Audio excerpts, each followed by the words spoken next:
Alright, okay, there's sound, I think, and there's image. Hello! Good evening or afternoon, wherever and whenever you are. No, that's another guy. Hey everyone, how is it going? Hey Lady Rose. I'm hoping this will go smoothly because my computer actually threw its first blue screen of death around 10 minutes ago. So that was fun, but I mean, it was an experience. It's like its first one, like new NVMe, new Windows installation, and yeah, it was the first blue screen. Yeah, I hope it's okay too, and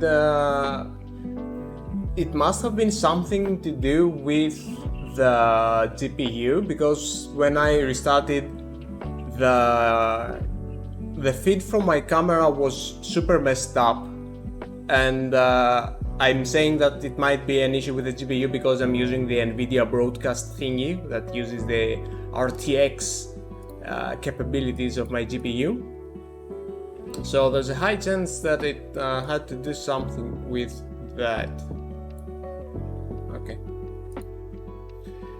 So yeah, I hope it's okay too. We'll see. Let's hope that it doesn't happen anytime soon. And let's keep it at that. I think I should probably lower the music. Okay, I think that's better. But I can only tell like from the graphs, so yeah. Trying to make shaders work, I know. It's tough, huh? What kind of different plugins? I'm alright, by the way. I'm just, warm, opening and closing the AC all day. Yeah, it's summer in Greece.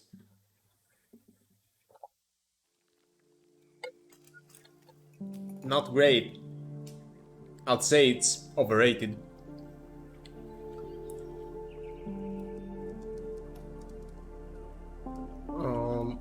Am I dropping frames? Frames. I think it's okay. I think maybe. Oh well. Yeah. So I haven't actually opened the project since the last stream, so I haven't even done any dry runs as to what I'll be working with today. Memory auto overclock XMP. I think I'm doing that to unlock. I think that's the profiles, right? To unlock like the whole clock speed of the RAM, which I think I'm doing. I'm not. Yeah, no, that should be okay.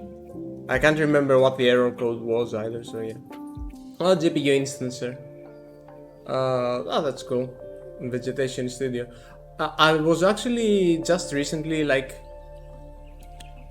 looking respectfully at those plugins. Because yeah, I mentioned also on Discord that I've been working with instance rendering lately. So I was kind of curious how they are tackling things. But yeah, if you ever want to let me find it. Yeah, if you ever want to like try and make your own kind of vegetation instancing thing, we have this in the Discord as well, but sharing it here as well. It's like really good, really good resource to try and do some cool stuff like per instance sculling and cell binning and stuff like that. So it's worth taking a look if you ever want to make a custom instance rendering thing. Instability stage. Yeah, I'll take a look at it, Lady Apollo. Like, it just happened this one time, so hopefully we won't. And to be fair, I've been doing some shenanigans with compute shaders and a lot of Unity stuff, so maybe, you know, some garbage stuff persisted and nuked my PC. I don't know, that's possible as well. So yeah. Yeah, I think Dane shared it. And I've bookmarked it and looked at it ever since. Thanks for the follow, Bartalon. Environment artist needs the biome features from Vegetation Studio. Yeah, that sounds like a lot of work.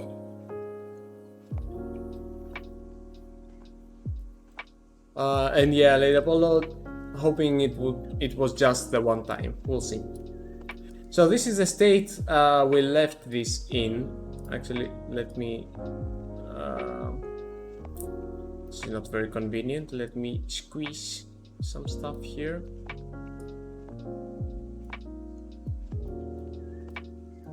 So that's how it looks right now. Whoa, I'm dropping frames. That's weird.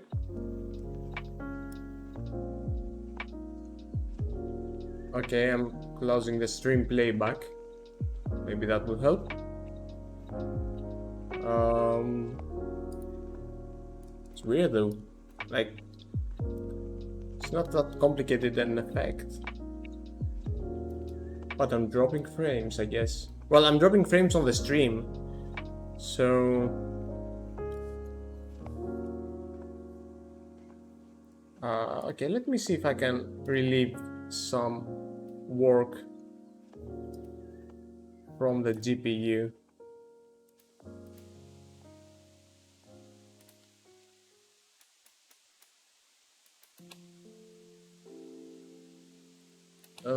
Not much better.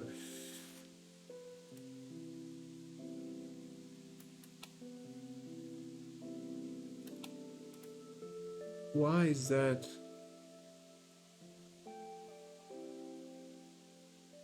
Anyway, okay, I guess I won't be like doing a lot of playbacks on the effect, I guess. I mean, I can't even think how that's possible, but okay, whatever. Or I'll just scrub it like that. I won't hit play, I guess. Okay, so the plan for today is to actually finish this thing because, okay, it's looking good right now, but first off, it doesn't go away smoothly at least, and I want it to go away smoothly, that is. And I also want some extra things because I'm greedy. So some more like impactful effects, maybe some distortion here and there. Whoa, I'm dropping frames. What is wrong with you?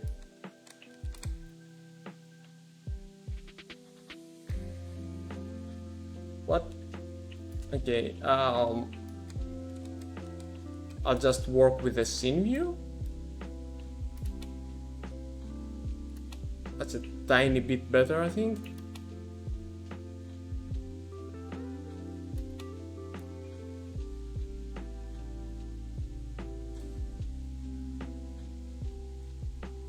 Oh, wait, I think I know what it is. Oh, I think I know what it is. Hold up.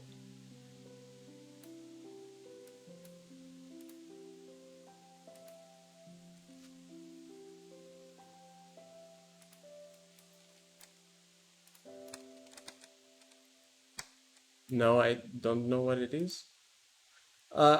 I'm using Unity 2020.2, which, if I remember correctly, had some lagging issues. So, what is wrong with you? I'm just panning around the scene and dropping frames left and right. Well, that's annoying. That's just plain annoying.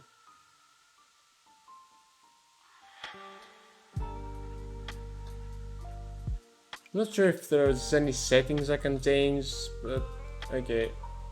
I guess I won't be panning in the scene either. I'll just keep the camera there. No, that won't work. Um, yeah, but the thing is that my editor is smooth. Like, I'm seeing everything smoothly. Hey, Mitch.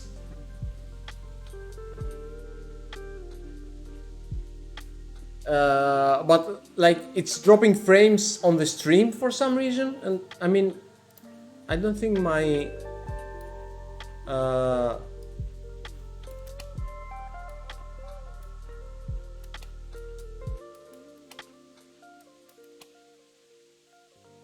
wait, is it running all right now?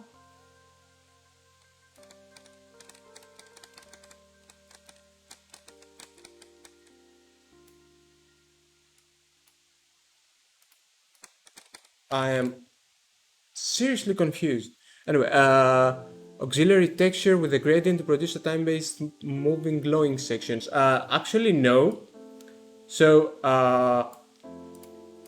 these particles, let me find here.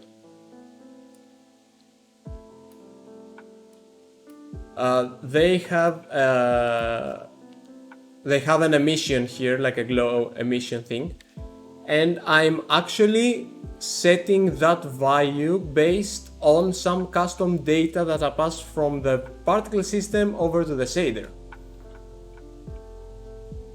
So that's how it works.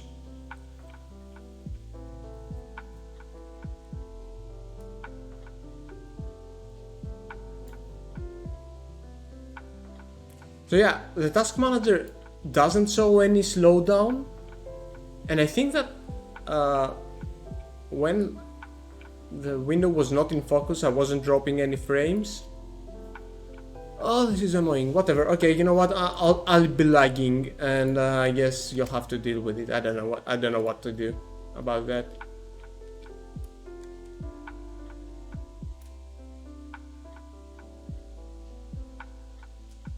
Oh, thanks, Exo Random.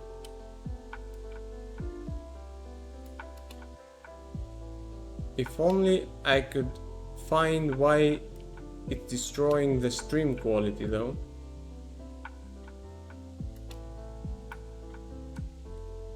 Like when I'm panning out. Okay, whatever.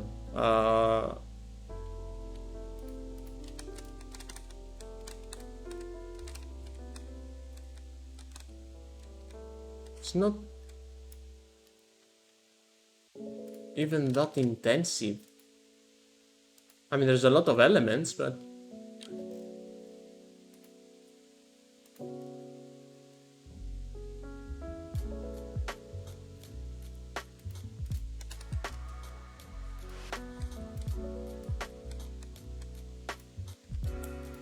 I don't know what to do. Anyway, I'll try not to move a lot, I guess. So first up, I want to get rid of those stuff here smoothly. So the rocks will just go back into the earth, and like these fractured ground meshes will just like drop. So that's what I'm gonna do. I cannot remember for the life of me what I'm doing with which custom data component. It's a Z and W, so rock particle shader, emission control, it's the Z. So I want the W because the Z is emission and the W, so the Y, is the lowering and all that. Yeah, that's what I was kind of afraid of. So maybe just get that here. All right.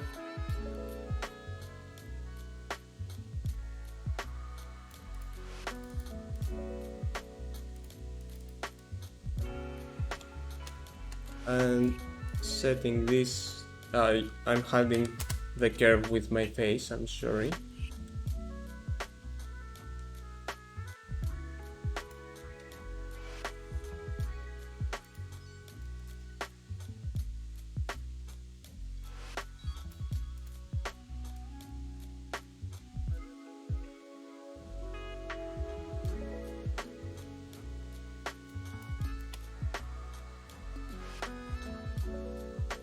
And now they're going back in. Oh, hold up, give me 1 second. I'll be right back.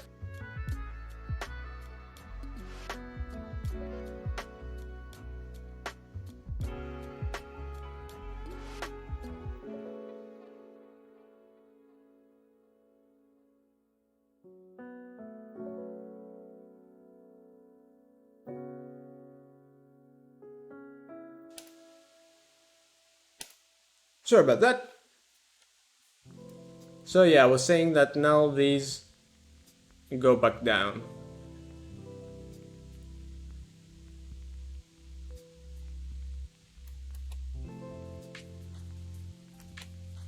They have like a really small movement because of the initial curve, which I need to fix, but it's like so.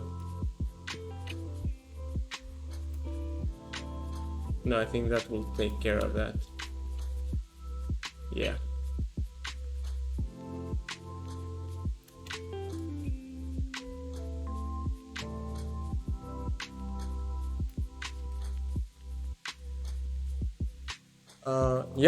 That's what we worked on in the previous stream, random. So it's yeah, you can use the custom vertex streams to pass the whatever data and like the custom data from the particle system.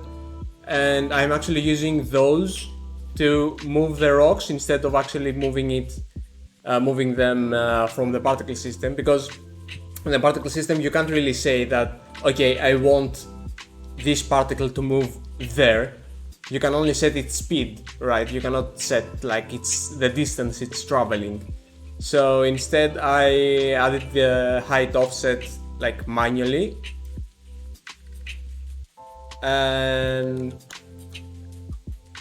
actually it's not the final height offset, it's like where it begins from. So I'm lerping through the position with the offset and without the offset using the custom values. Okay, I can speak. Yeah.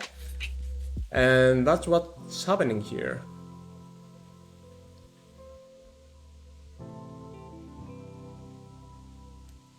Thing is, the fractured grounds should stay longer. Why do they stay only for 4? They should stay at least for 5.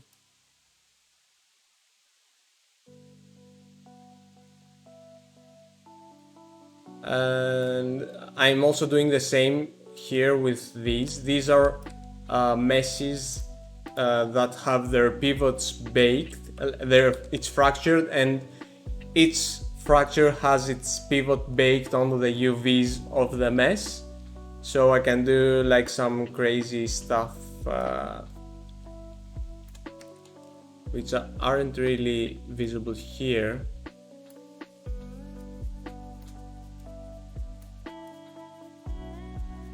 But yeah. And they're also using the custom data to appear, and they will use them again to disappear. Hey Lady Apollo, I still could not fix the issues with the playback, with the frame dropping, so I guess we'll all have to manage somehow. I just made the spikes like go back and the ground revert to its previous state. So now it's like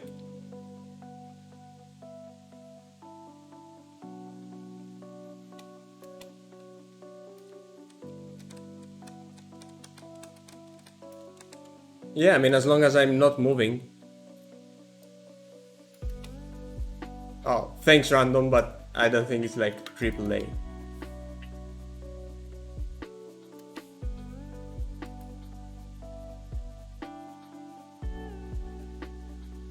Wait, I might have a connection issue? Hold up, let me test my network. But I mean, that doesn't make sense. It looks like it's GPU related. No, my connection is fine. Well, as good as it can be, but it's fine.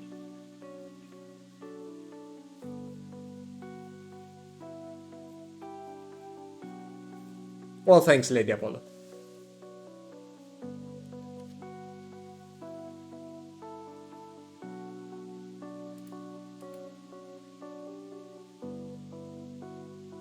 Weird, my connection is fine. I don't know what's wrong with the stream today.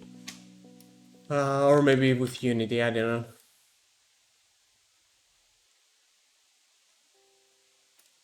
So, yeah, it's like this, and then...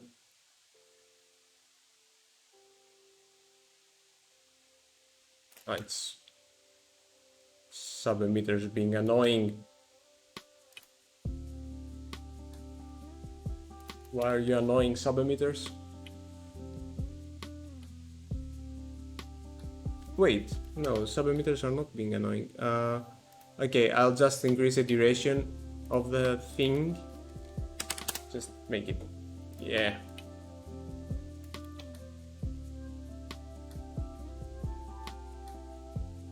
Okay, looking better. Yeah, I noticed the spike, that's why I tested my connection, but it looks stable, or at least good, I don't know.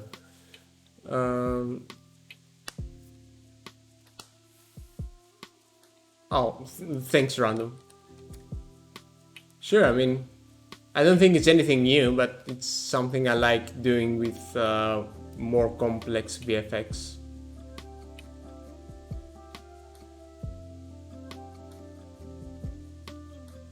Alright, so I know what this effect is missing.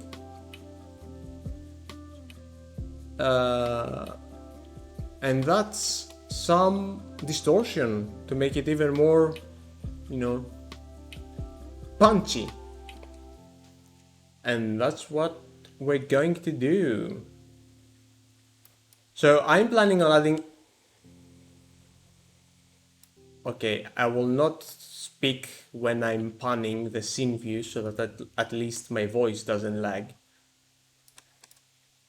Okay, so I'm planning on adding like a big one for this guy and then maybe some small ones for each spike, because I want each spike to communicate that it's gonna do some damage around its area. So I'm gonna do that with distortion and with some kind of like... where's the camera? Yeah, with some kind of ring that, you know, lets you know that, you know, it's pushing things away. So it deals damage. I don't know. It's not like it's gonna be used in any actual game. But, you know, it's a good thinking, a good thought process to think how it would communicate things in a game.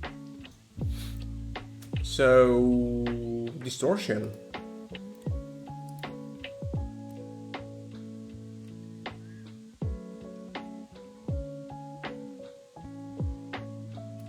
You know what? Since it doesn't make a difference, I will have a game window somewhere.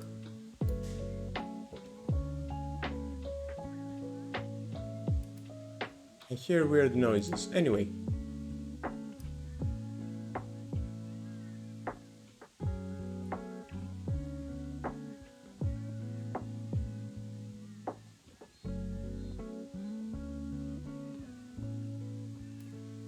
Okay,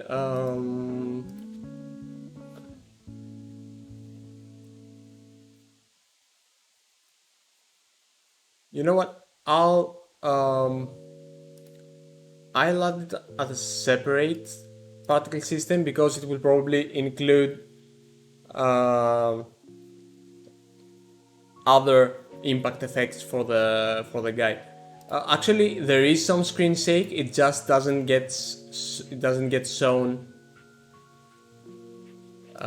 in the scene view in the edit mode. They get triggered, like this is I'm using a cinema scene event trigger for the cinema scene impulse thing. for the screen sake. But yeah, it's not playing in the editor view, which is annoying, to be fair. Though if I actually did the screen shake in an animation instead of using the cinema scene noise, then I would be able to preview it. But you know, I have to manually add the jittering keyframes, and you know, that's annoying. So I'm gonna make another VFX. I'm gonna call it it's impact VFX. I'm not sure. It's not gonna emit, so it doesn't really matter. It's just a holder. And first thing I'm gonna add is the distortion. Once again, no speed, really small lifetime, like 0.5 maybe. No shape, and the emission is just gonna be one burst of one particle, like just one.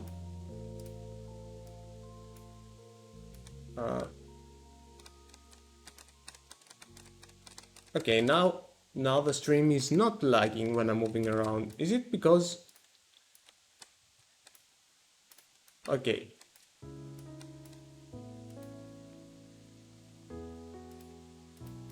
It doesn't like that other particle system. Whatever. I'm gonna bring it over to this guy. Where is he? Sorry, 1.4. What was I thinking? Anyway. So here's it's a good place. It's gonna be rather big too. Oh, I'm in the wrong thing. There we go. Maybe I can make it larger.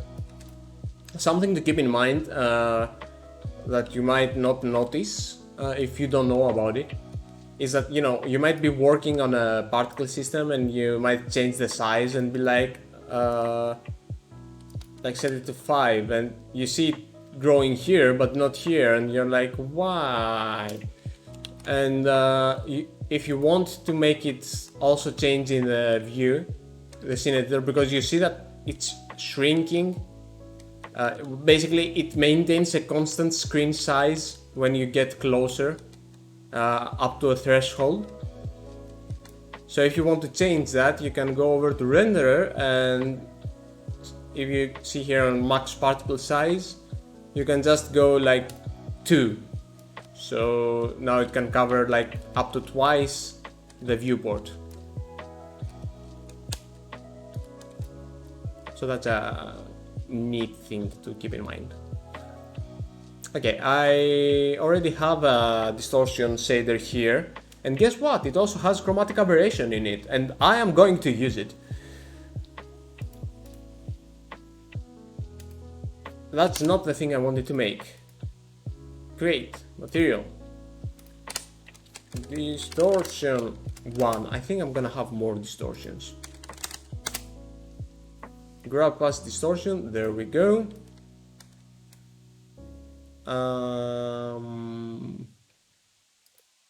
I think I should just use the ring. I mean, it's nothing special, it's just a normal ring. Yeah. And increasing the distortion amount does stuff, but like different here and different there.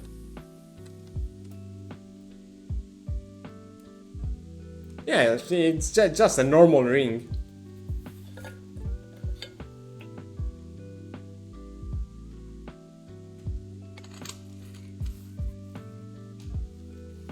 And I can also throw in some chromatic aberration if I actually enable the keyword. There we go.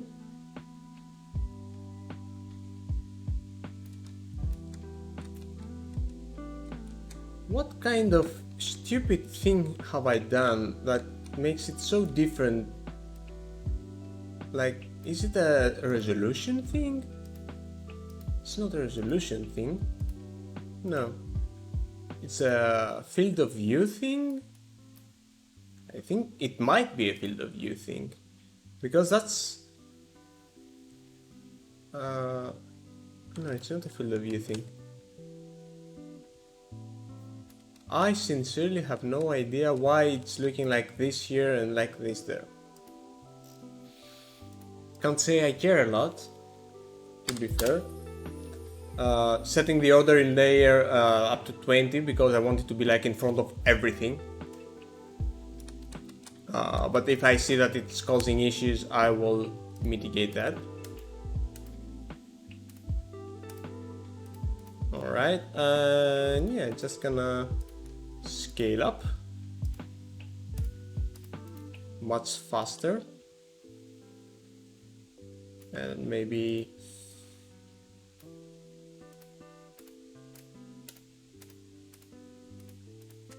you know what? Make it big. Yeah. And something I've also hard coded in the shader here. I mean, I could use some custom vertex streams with custom data again, but instead I'm actually using the vertex color alpha for this, for the intensity multiplier of the effect. Since, you know, I'm not gonna be using the colors, I have no use for them. So I can just use a color over lifetime here and make it, yeah, fade out.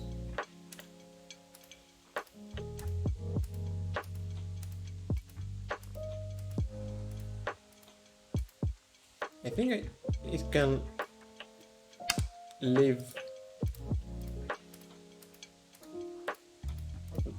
Yeah, maybe.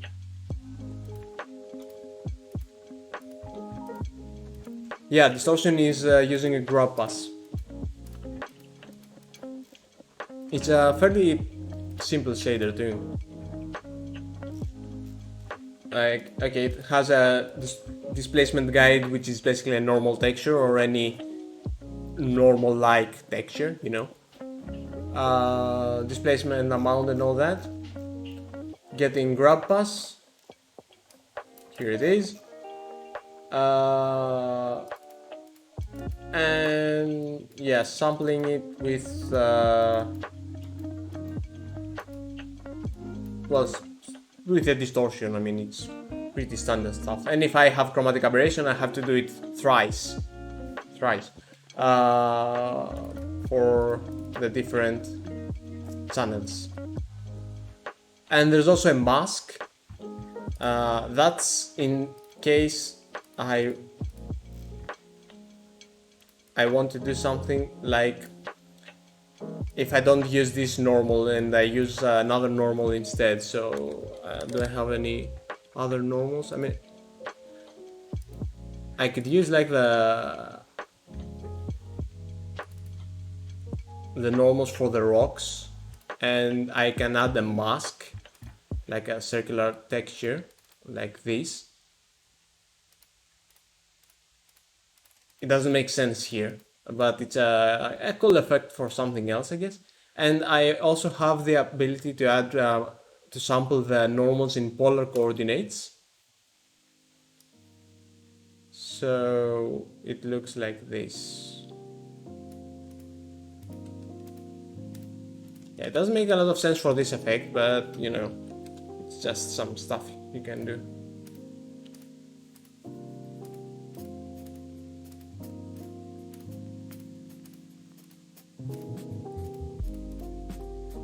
One of the reasons my test environment for the VFX here has a grid pattern on the walls is to better see distortion effects, by the way.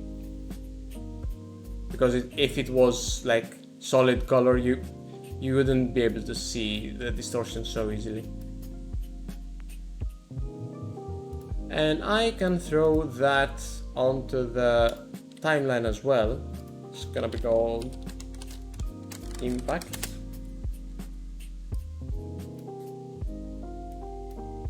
And I mean, it should be okay to start exactly at this point.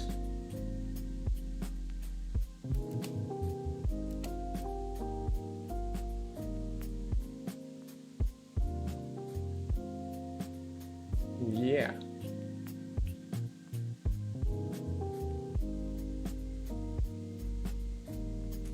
Maybe it can go a bit lower, a bit closer to the ground and to him.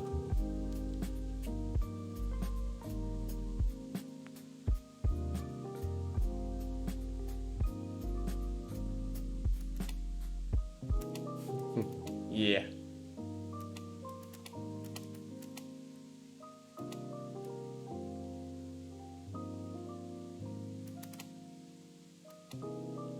I really love how much this effect adds to the intensity.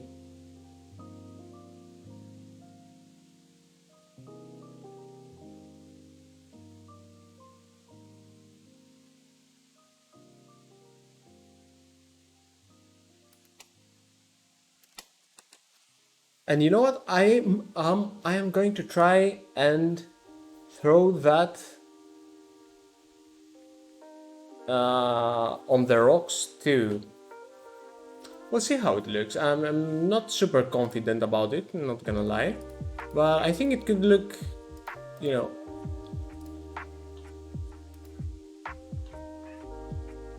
I think it could look cool.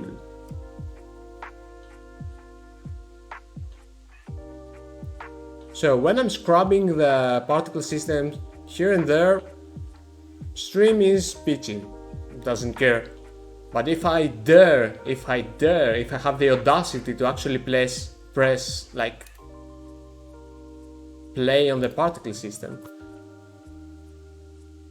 then boom, 20 FPS down. Like, this is fine. Make it make sense. Anyway. Yeah, distortion. I want to add more distortion. Actually, I can yoink this. I'll definitely make it smaller, but I will yoink it. And remember, because this is a sub-emitter, we don't care about where it actually is, because it will spawn at the base of each particle. So I'll make it like a 4. Just mute this so I can see. Oh, okay. It was already like... Maybe make it a 3? Yeah, 3 is... it's discrete enough.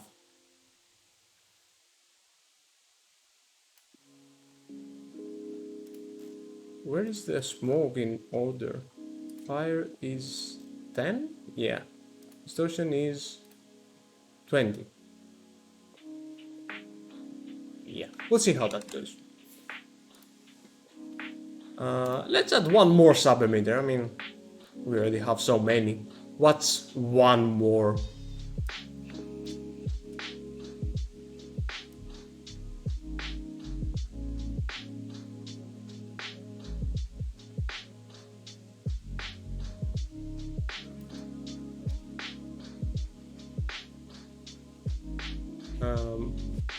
No, I would say that distortion, it's not that kind of distortion. I mean, you could do a hit haze effect, but it's mostly like the impact of the rock violently coming out of the ground that causes distortion.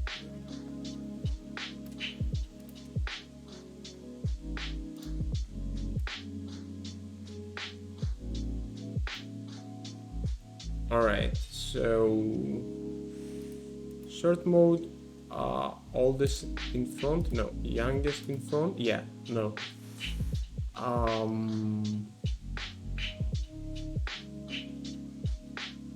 That's annoying. Yeah, well, in this case I wouldn't think too much about it. It's more of an effect for like just to increase the impact effect. So there is an issue with the sorting, which I mean makes sense.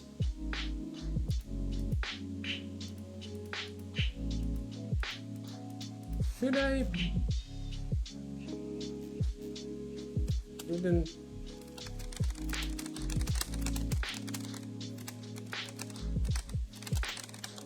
Would that make sense? Well, it's good, but I'm not actually.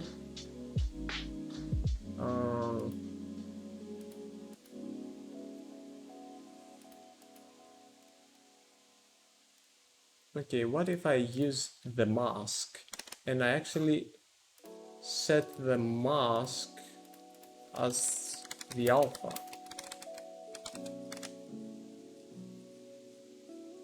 Okay, that's working better.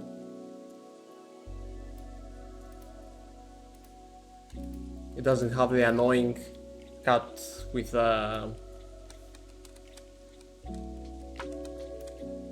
yeah. Also, what? Do I have a better mask? No. No. Just like a. Oh, that could work.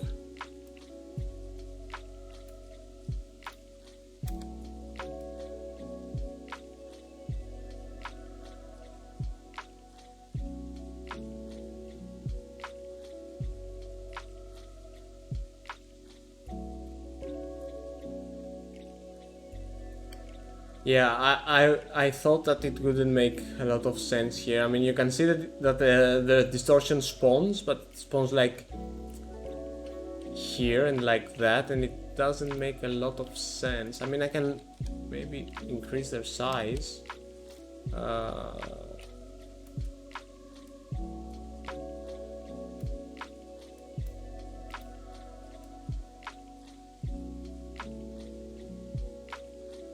It doesn't really sell the impact. It's just plain looking weird.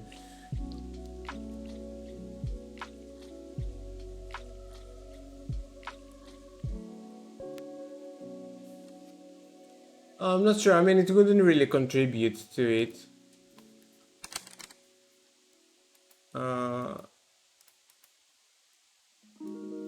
But I was thinking more of a kind of a shockwave effect.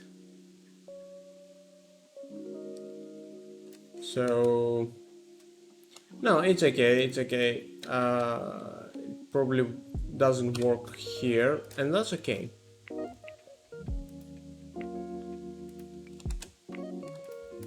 I actually will take my changes back because this is in a package and it will destroy, well, not destroy, but it will change a lot of distortion particles. So removing that and that and that. Okay.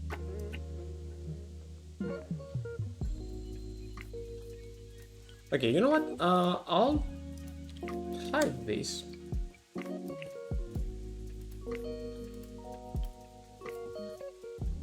And just focus on this guy. Just focus on all my energy on him.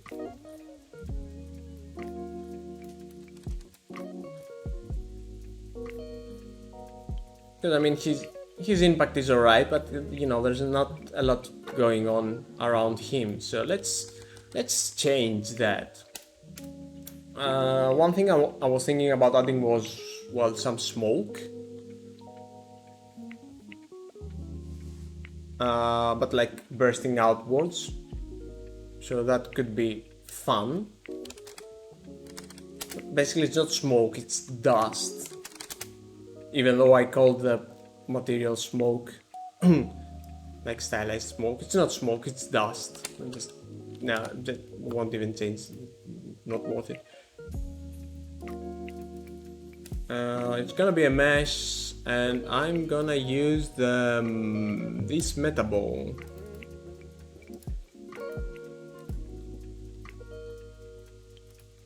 The shape is gonna be a circle. It's gonna be laid down like this. Obviously, emission like this. Random rotation. Curve. Random rotation.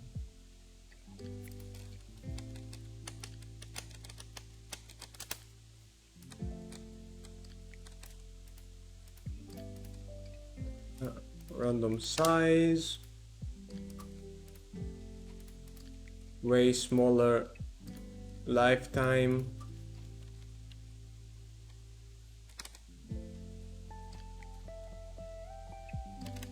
like 1 to 2 maybe, like nothing too crazy, but or maybe 0.5 to 1.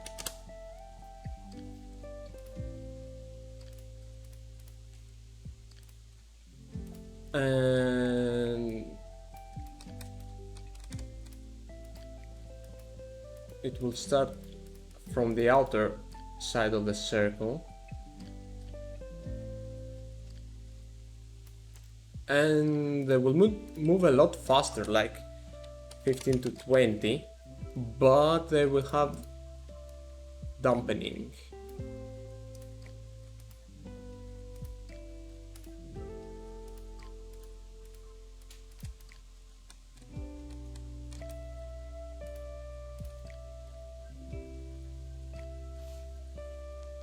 Okay, not sure why I'm not getting any shadow though. Am I missing anything here? Like,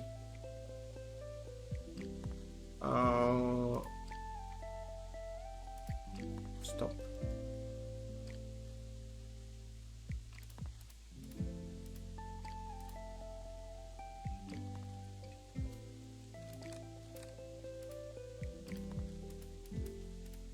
Oh, they're not getting any shadow either. Okay.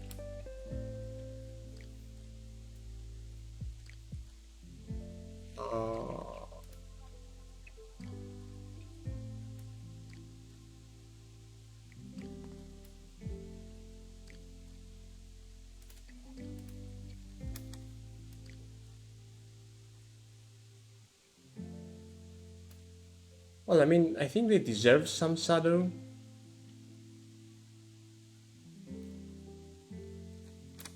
So I have modded. Oh, Jesus, just stop. Yeah, okay. I have made this shader to get some shading like as an option, and it basically uses the main directional light for that. So if I add the light, then suddenly we have shadows. Yay! However, I don't really want the light, so you know, if I have, does it work with, yeah, if I just set it to black, I can still keep the direction thingy, but and get some shadows, but I don't actually get the light, so that's what I'm gonna do. Also, how does this look now though?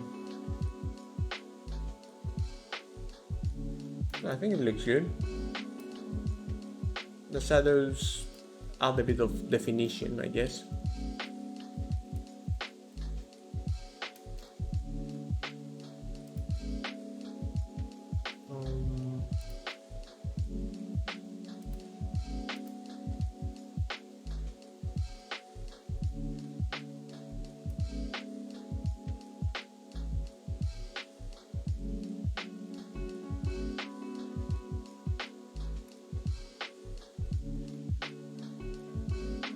Okay, I might have to sacrifice the soft blending though.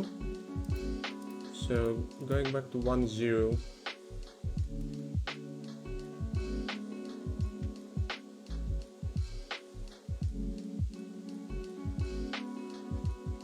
I don't mind.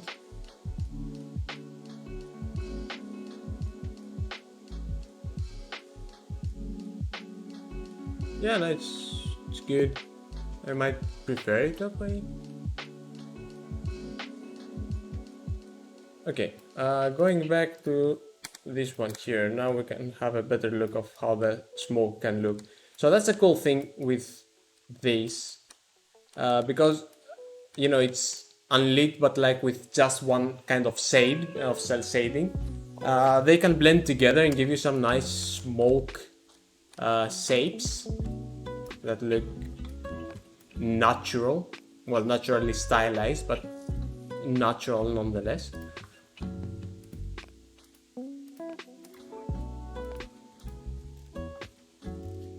And make them more.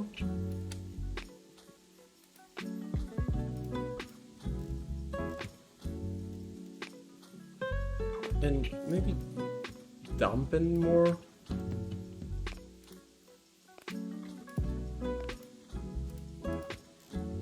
And I can also use more custom data. Custom, X, Y, Z? Yeah. Yeah, I can use more custom data to also dissolve the smoke.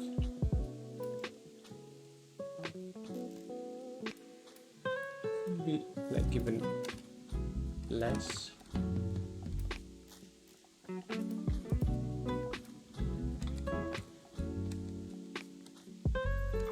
I think it might get a bit bassy. We'll see.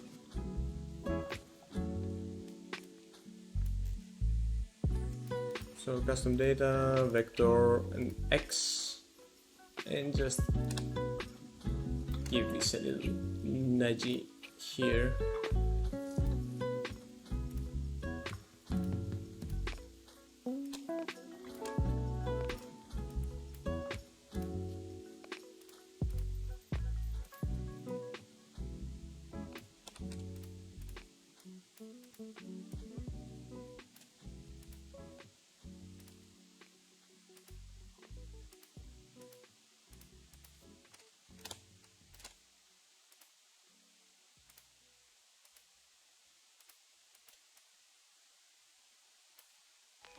Needs more here.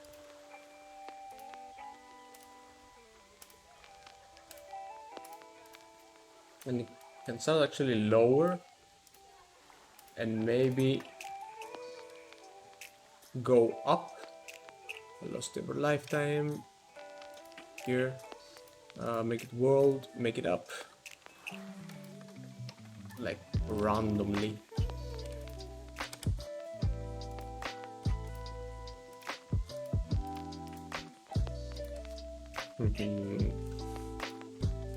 I don't want it going up like from the start though. So maybe random between two curves. Okay, I don't want this, I kinda just want this. So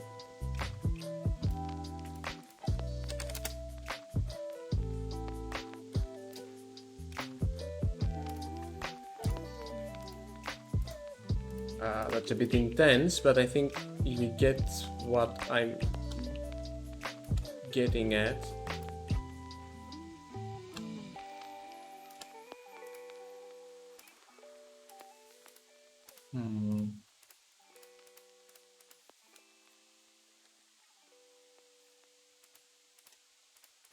Okay, maybe make that lower. You know what, maybe the radius should be smaller and less dampening.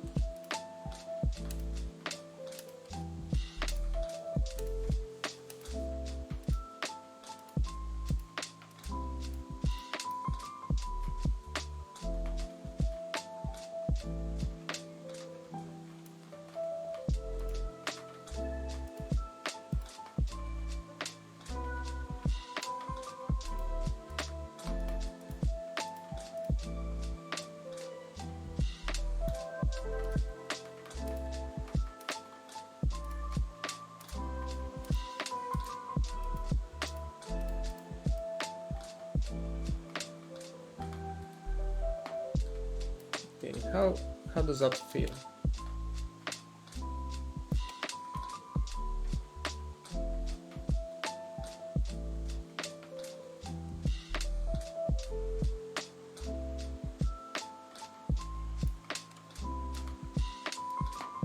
It's alright, it definitely needs more.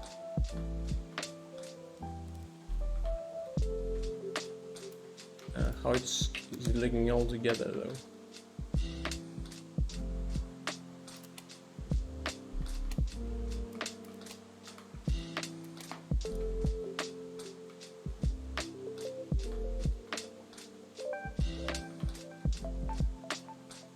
I think it gets too far away.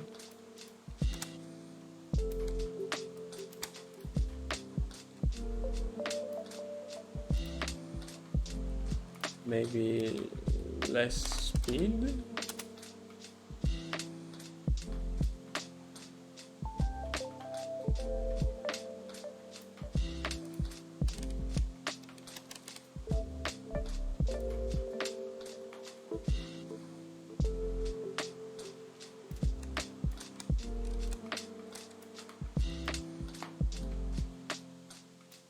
Also change the directional light direction so that... Oh, I have gizmos disabled? Yeah. Wait, no, wrong gizmos. Here. There we go.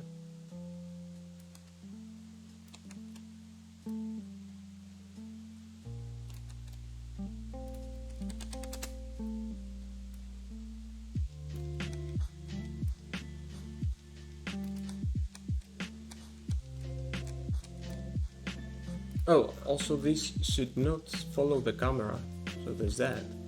Make it local.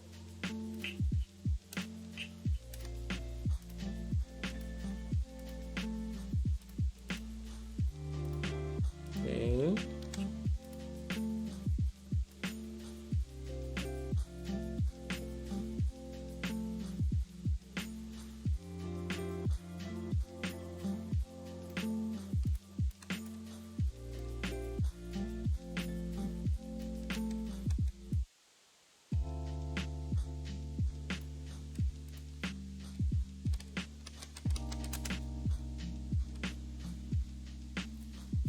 I might have messed up with the material here.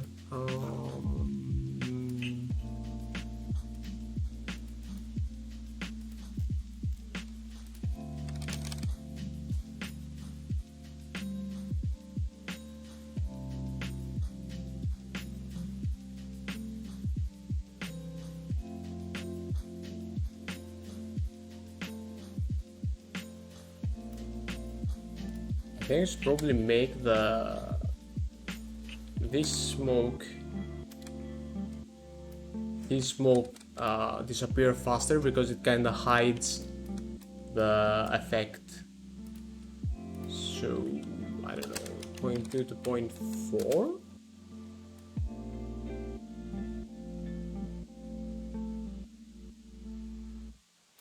You know what? I'm duplicating the material.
Yeah, whirly is always the answer. It's like the best noise. And it's not even close for any other noise. Just the best noise.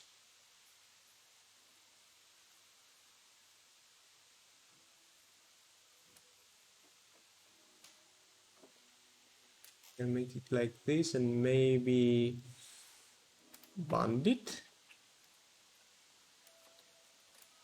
Okay, I'm gonna have to use a gradient.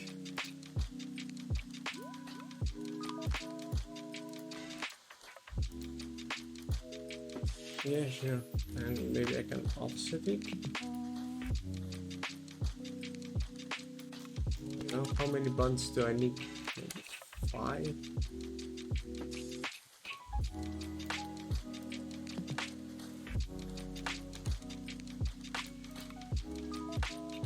Another gradient.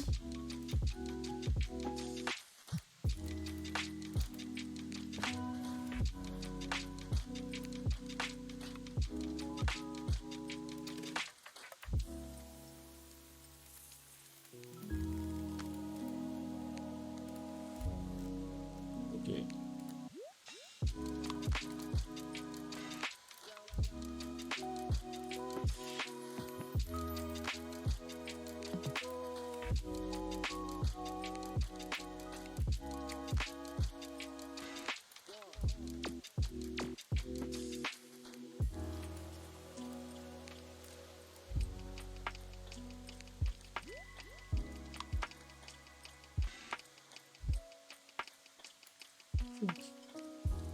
Really close to just making it a solid color, not gonna lie. Yeah, no, shadow is not helping here. Nothing is helping here. There is no god. Okay.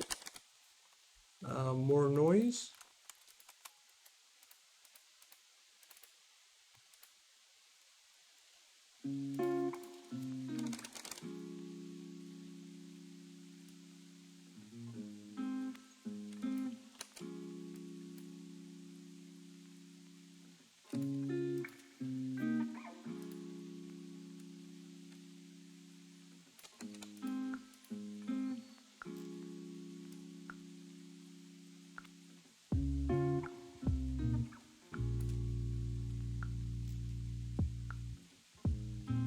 Yeah, it could be interesting. Well, this sim is annoying.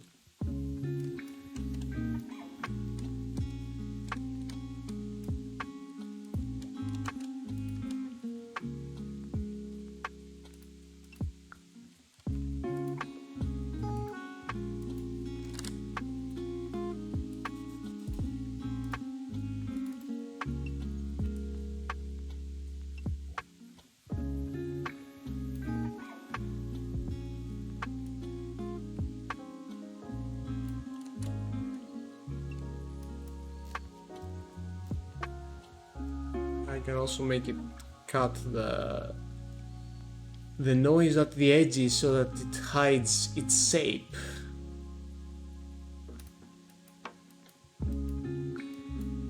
There we go.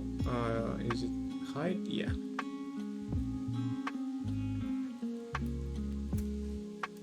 Here's something annoying. I should probably fix that in the shader, but also a way to hide these here that, you know, they're a big tell that you're on a cylinder is using a Fresnel mask. But because I also want the back faces, Fresnel cuts them out too.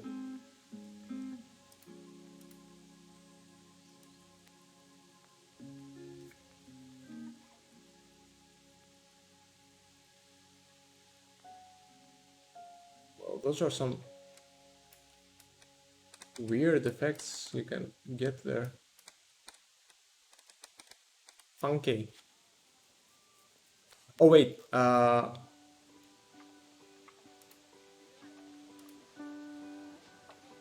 think... No, I get the normal and all that. Yeah, no, that's not gonna work. Remove the Fresnel, please, and just keep it like that. I mean, it's gonna be visible for just a small amount of time. Is that also shader that I made? Well, that shader I had made not on stream. I had made it like quite some time ago, and it's like my go-to, my one-stop shader for all VFX. So yeah, and yeah, but actually I could invert the normals, or I could just check to see if this is a back face, in which case I would perform the Fresnel inverted. So basically just again inverting the normals, but not actually inverting the normals, just calculating the Fresnel as if the normals were inverted. Does that make sense?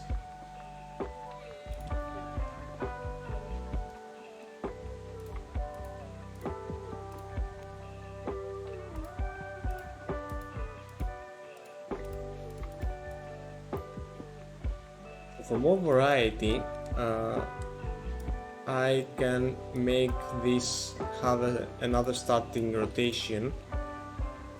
So make it random between 0 and 360.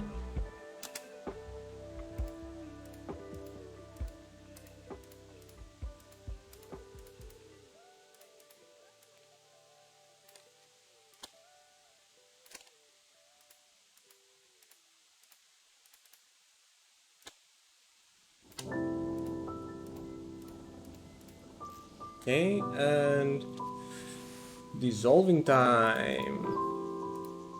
Vector.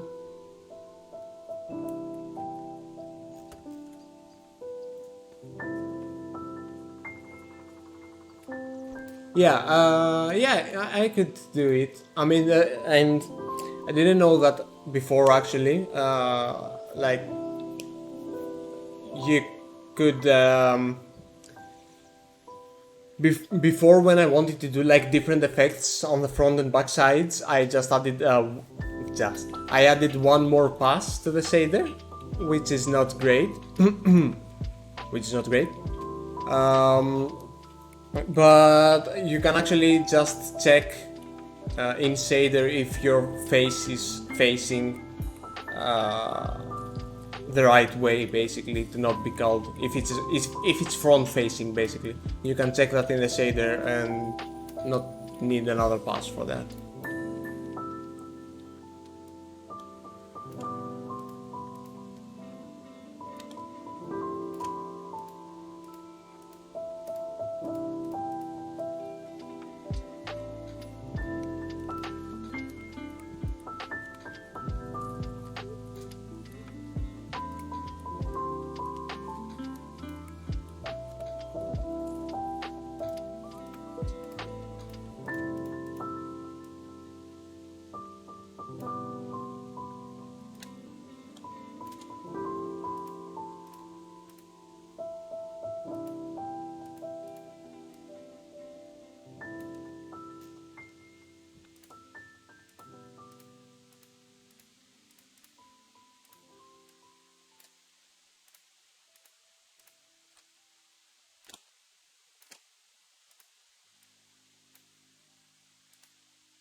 I think something like that could work. It's discrete enough. Maybe too discrete. I'm gonna up this to 0.4.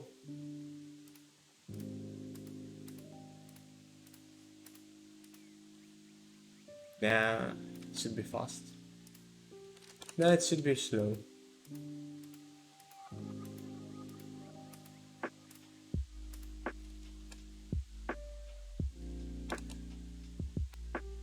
Okay, I'm gonna try adding this and see where it takes us.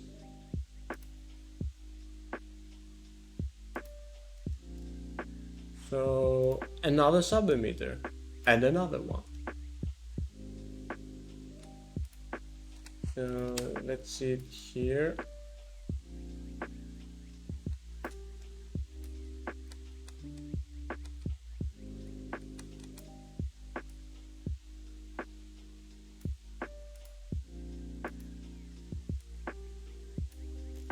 I should bring them higher up.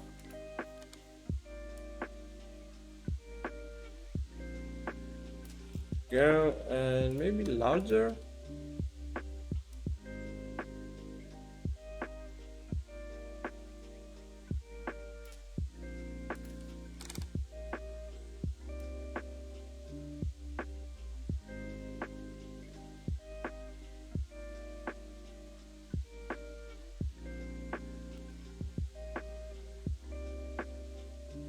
Where are they going upwards? It's weird.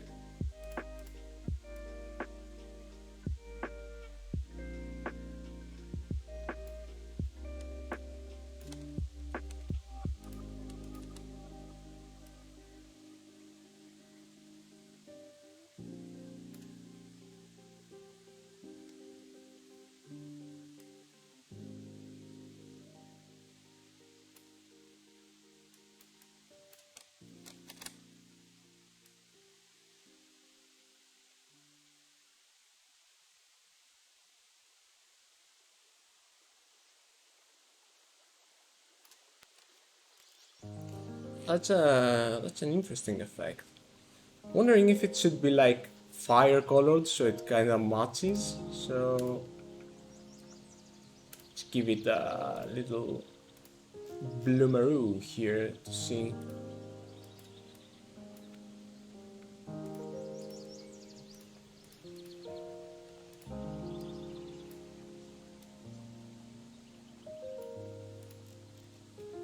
Why is it going upwards? So that's... Am I doing something wrong?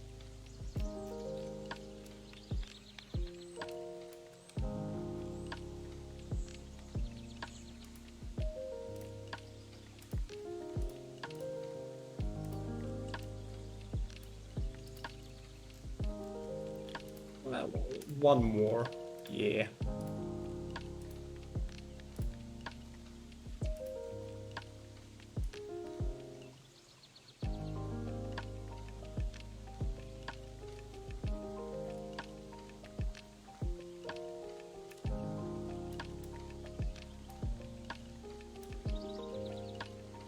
Okay, but again, why is it going upwards?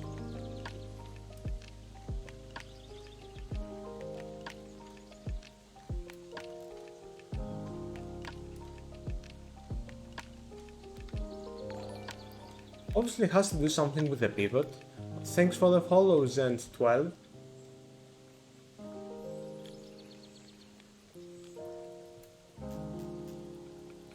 You know what? Not loving the color. Won't keep it so bright though.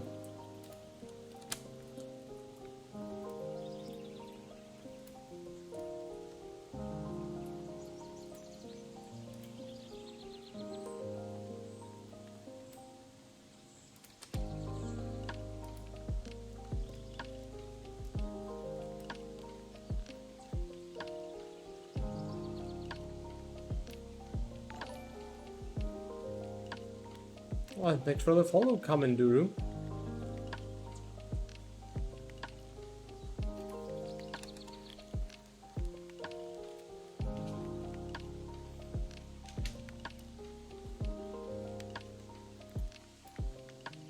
Okay, that's... Oh, thanks. I wish my stream wasn't lagging so much when I moved the camera, but thanks.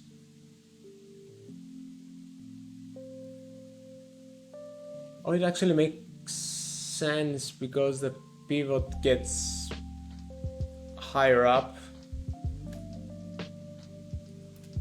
Okay, that's annoying.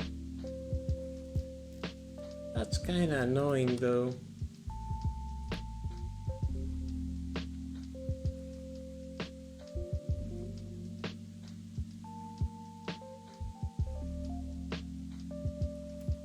Okay, I'll keep the pivot to 0 then, and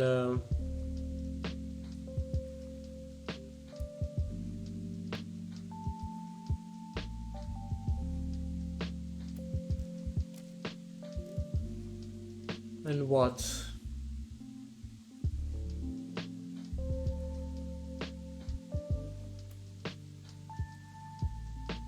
I mean, I could change the mesh, the actual pivot of the mesh. Maybe that could help.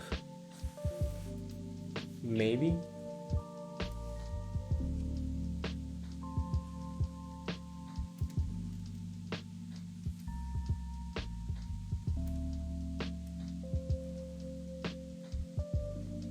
Or I mean, keeping it here isn't that bad.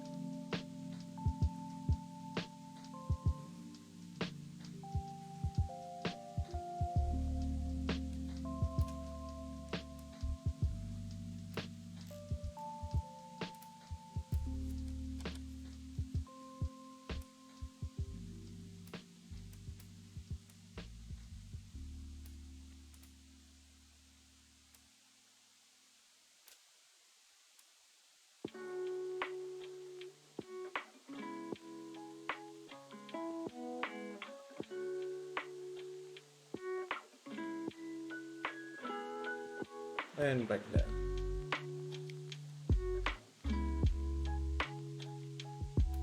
Yeah, no, I think this could work.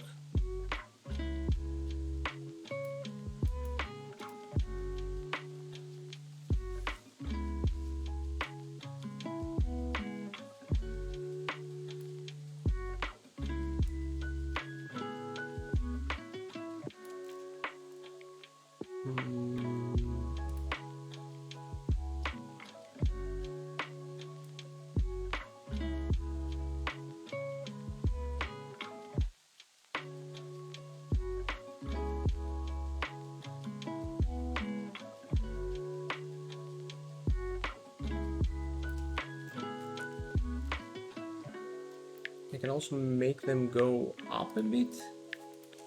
Will that do anything?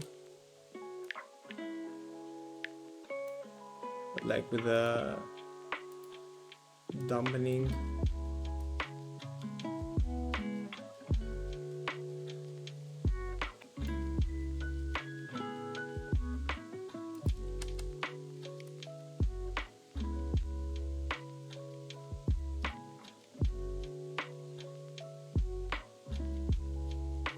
Oh, I have this guy muted here.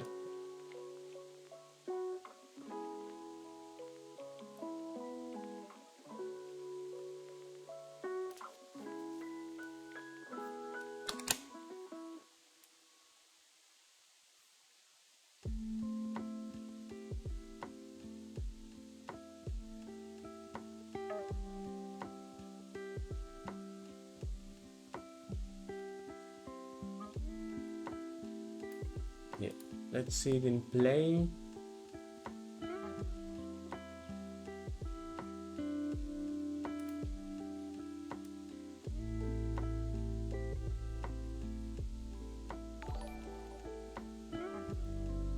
Oh, thanks for the follow, Jackie Codes.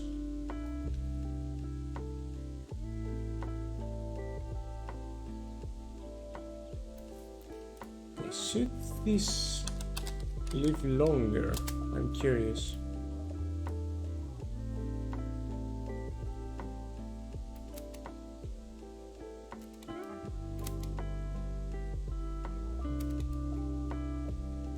It has some nice after effect because it takes longer to dissipate, so you know it has like a nice fall off to the whole effect, which is cool.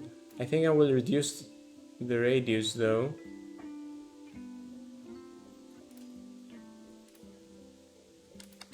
Maybe 3.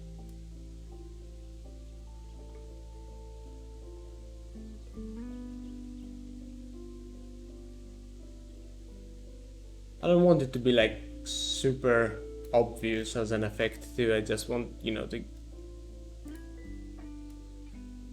basically sell the whole effect and the whole impact a bit more. Oh, thanks. Well, it's not really a game, it's just like one VFX. Cause yeah, I have trouble focusing on actually making proper games.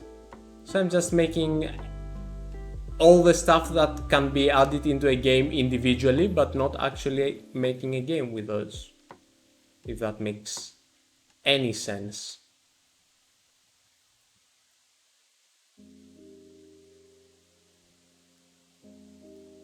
Boom. Boom.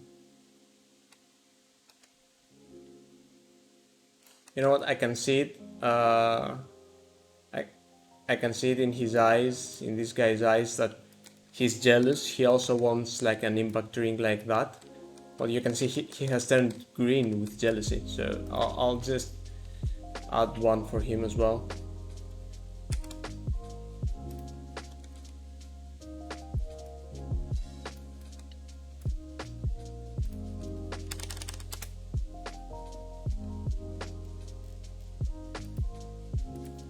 No pivot thingy. And actually, yeah, move it like that.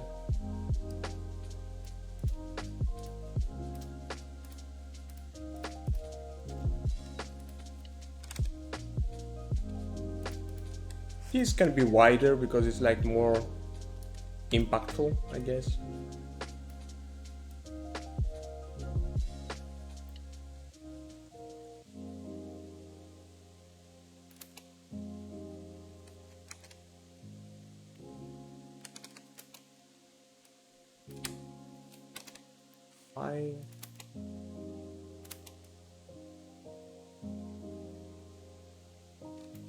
No, I like 0.5. I'll add it here too.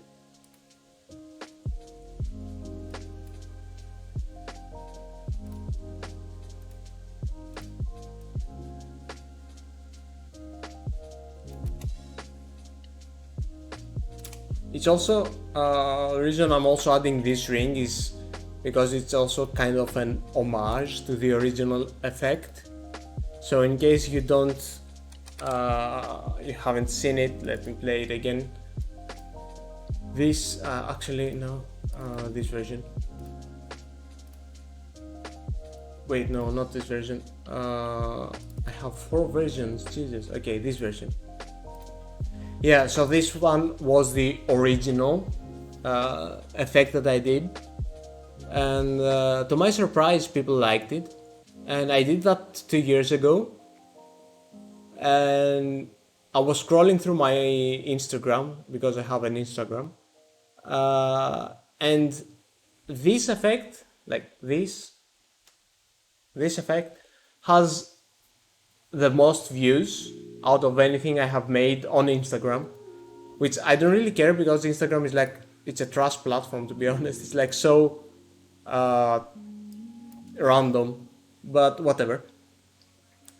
But you know, I was like, okay, people really like this, and I'm like, okay, I can do that better now.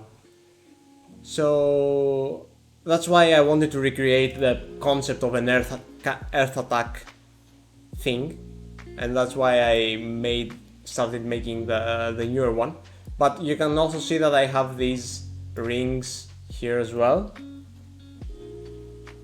And these are glowy rings. I'm not sure if I will. Maybe I'll try making them glowy again. I don't know.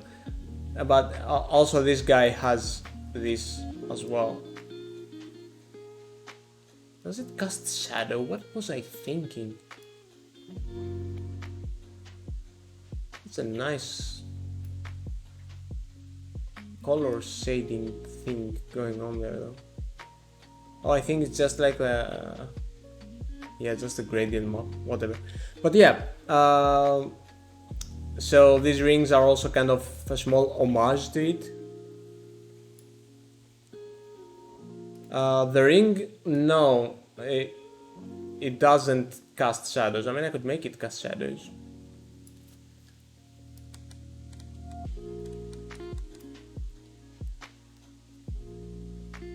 Yeah. No, it doesn't cast shadows, and I mean, I don't really care about them casting shadows.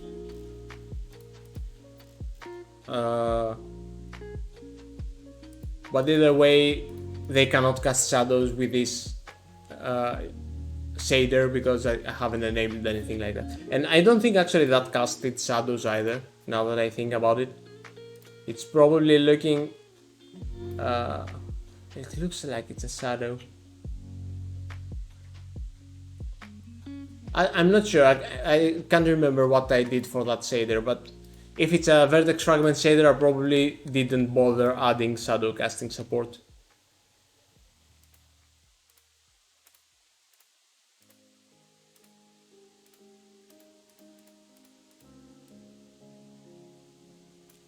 Now, you know what, I'm going to actually make it smaller, like 2.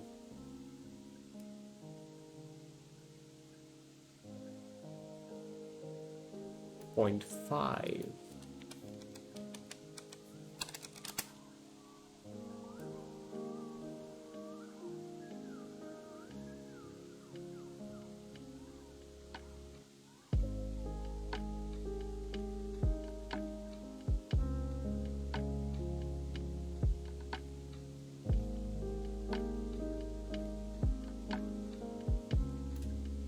Make it leave a little less.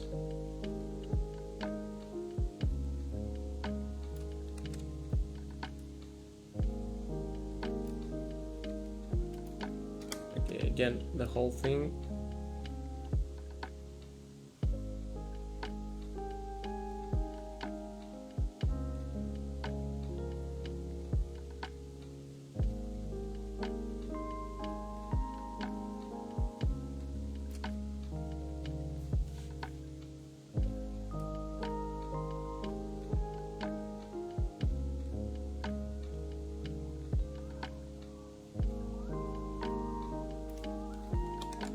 Alright, cool.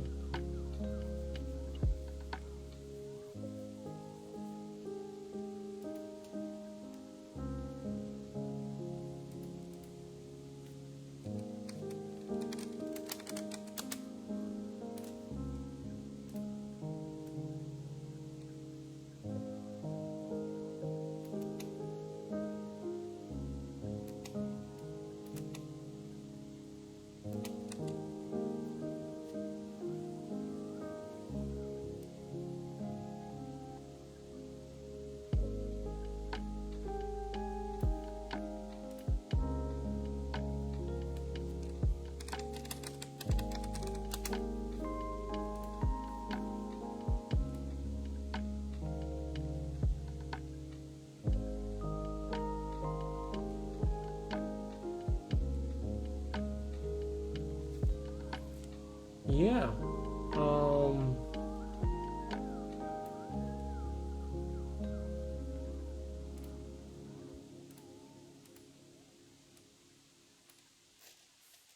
Don't really like the color now. Does it need something brighter? Should it not be brighter?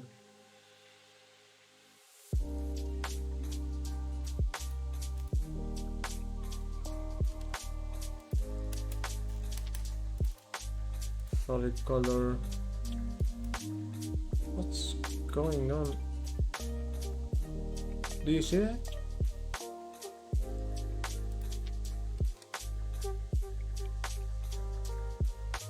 Weird. Anyway.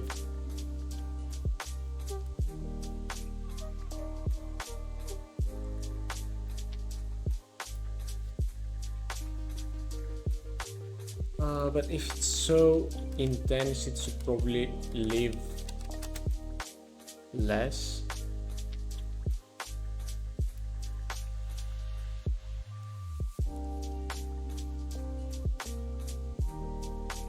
Oh, wait, what's the music like?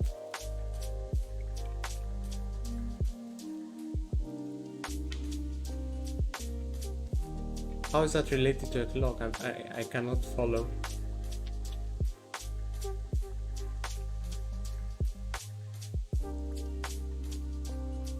Oh, okay. Okay. I didn't notice.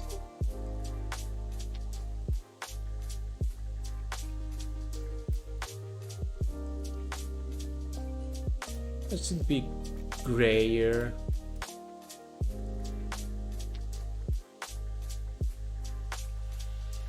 Should it be darker than the smoke or lighter than the smoke?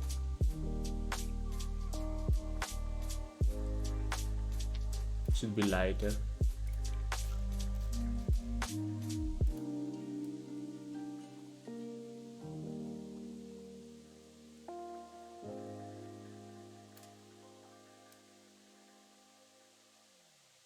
Yeah, so it doesn't pop that much.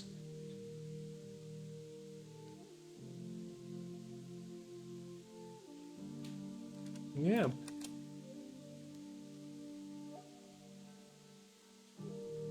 Oh wow, okay, yeah, that sounds creepy.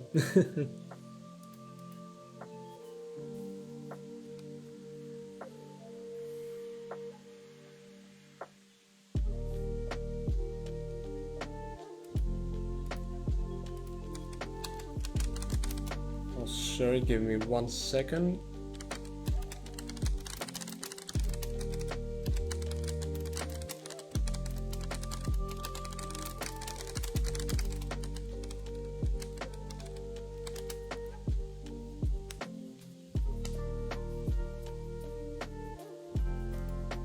Oh, thanks, D-Monkey.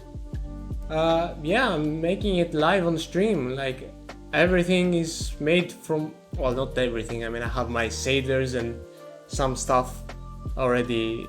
well, ready. But most of it... Well, the whole thing is assembled from scratch on stream.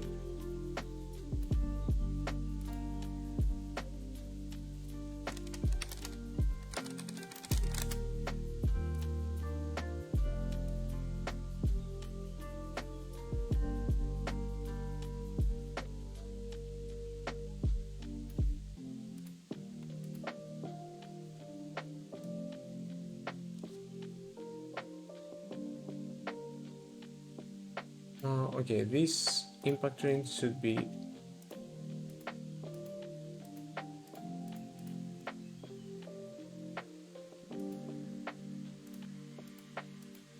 higher up and taller up.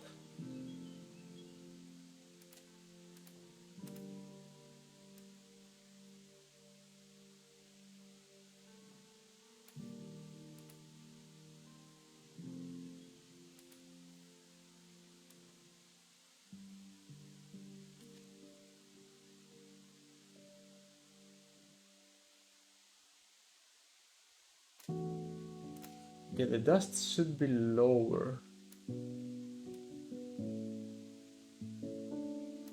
And the impact ring. I wanna see that guy a little.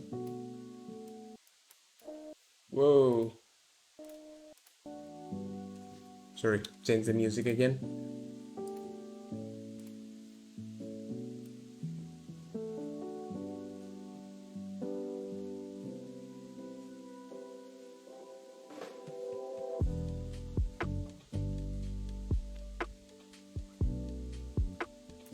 I'm actually glad I decided to do this on stream, because I would, if I did it like on my own, I would probably half-ass most of it, and I would have called it done like after, I don't know, an hour or so.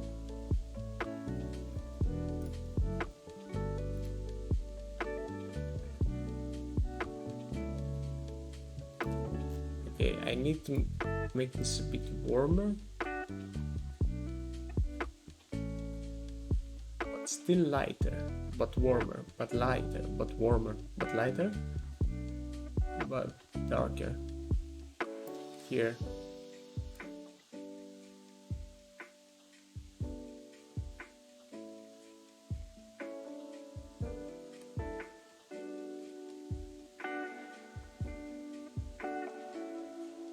Yeah.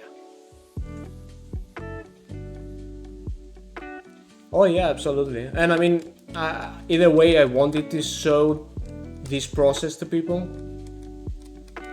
Oh, that's weird. Now it's not lagging. Okay, the non-deterministic nature of the stream lagging is driving me insane today. Anyway, is it lagging now? No, it's not. Wait, I want to make it lag again.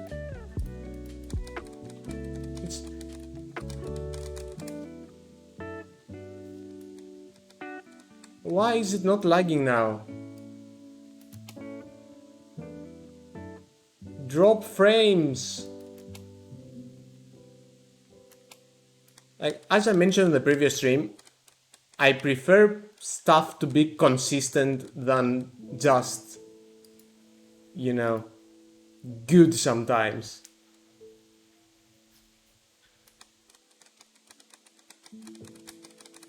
I have no idea why this is not lagging now. If anything, I added more stuff. Anyway.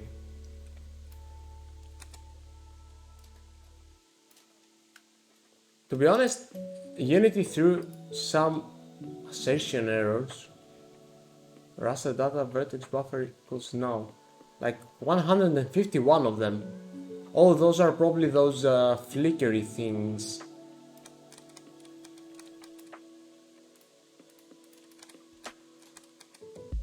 Anyway. Okay, stream is looking better now, so I can finally do proper plays again. I'm not sure what I'm trying to achieve here, because I'm actually looking at the stream instead of the actual effect, because it's a smaller screen, I guess.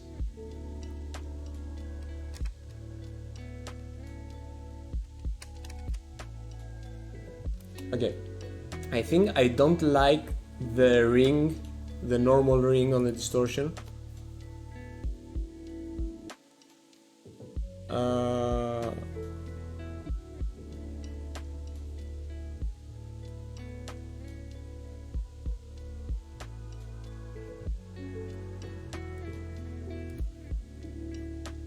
So I might use a different normal map. So instead of this, I have it's called normal sphere. Normal. I have something.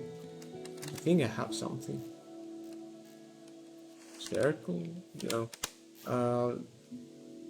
No, actually I'm wrong. I don't have anything here. I thought I had like basically a sphere, a spherical normal, which is also good.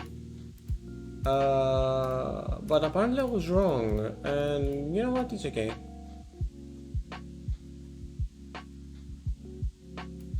It's okay.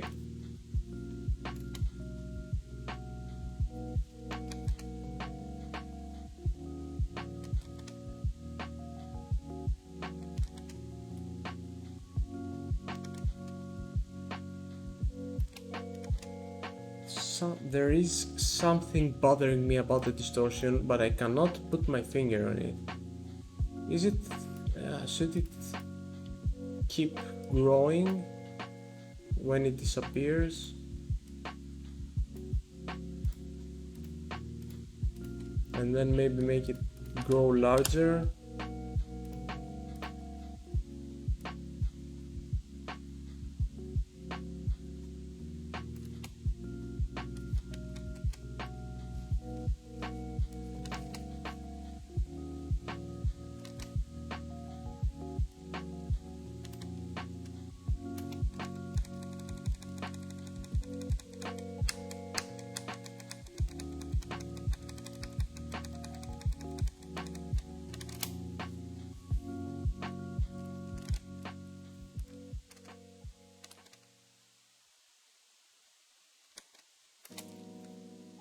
Does it need to live less?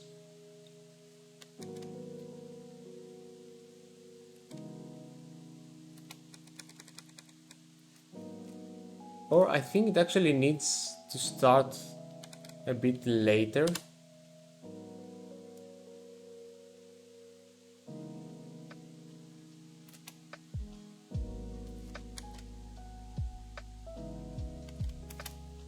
Like 0.5, 0.05.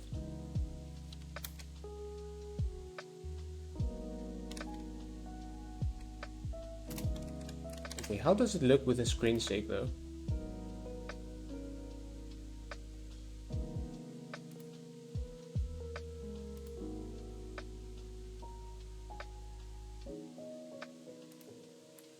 No, it needs to live, if anything, it needs to live longer.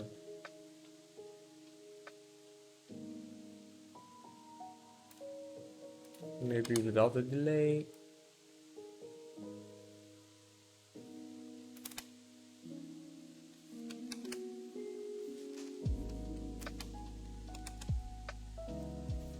Hey Johnny Deckers, good afternoon to you too.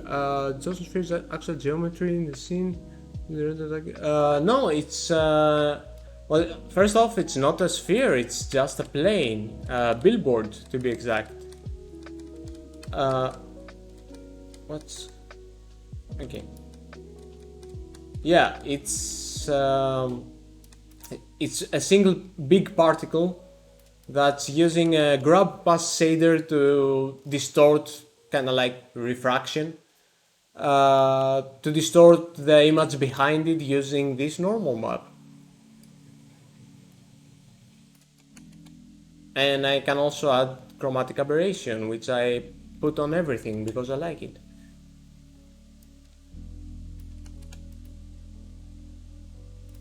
And I can actually also distort it. Like a little bit. I don't know if it would look good, but I can do it. Sure thing. I actually have this exact, well, it's not exact based on what I'm gonna say after that, but I have this shader on my website. Let me find it real quick. I have a tutorial on this exact, again, not the exact shader, on this shader, without the chromatic aberration and I think without the displacement, just like the bare grab pass displacement. If it's possible to achieve the same effect using WebGL, I want to say probably. Like, I haven't used WebGL a lot, but as long as you can get like some sort of scene color, like a grab pass in WebGL, like, is there anything like a grab pass in WebGL? I'm kind of curious now.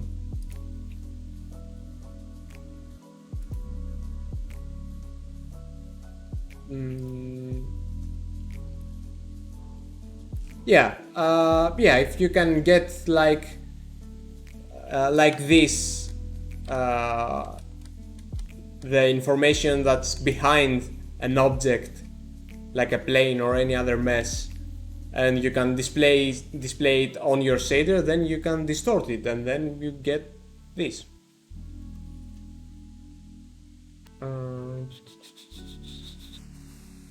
There we go. Come on.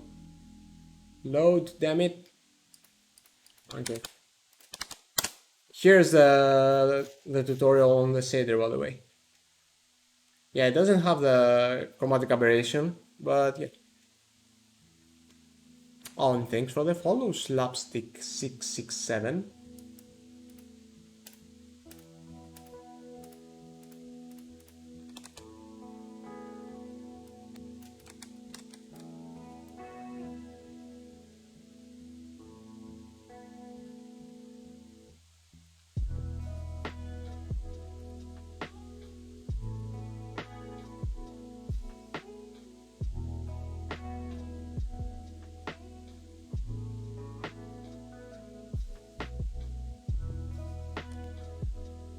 I think I want to add though some kind of streaks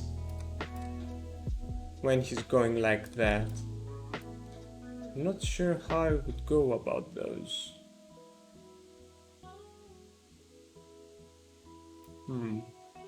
Oh, thanks, Johnny.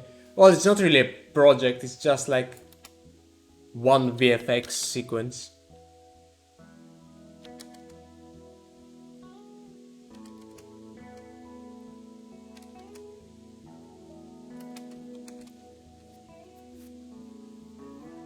I wonder if I could get something interesting by stretching, like really stretching those meshes. You know what? I'm willing to try.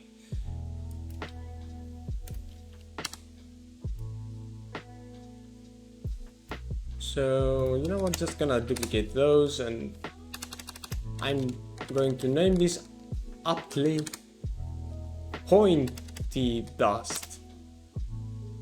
Yeah, that should make sense. Anyway, okay, shape's gonna be a circle, but a smaller one at that. And no speed, actually, or yeah, no speed. So you can get this like that, and constant one. Thanks for the follow, Clayman6666. Okay, with no start rotation, that looks like this. Why? Oh, it's because this is...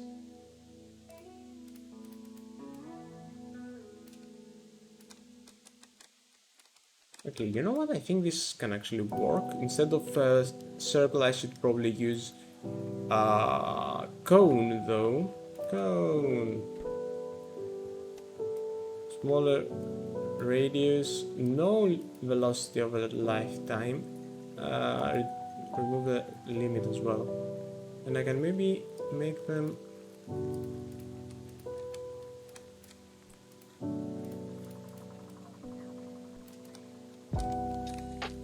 Why are they rotated like that though? That's odd. Okay, spawn less.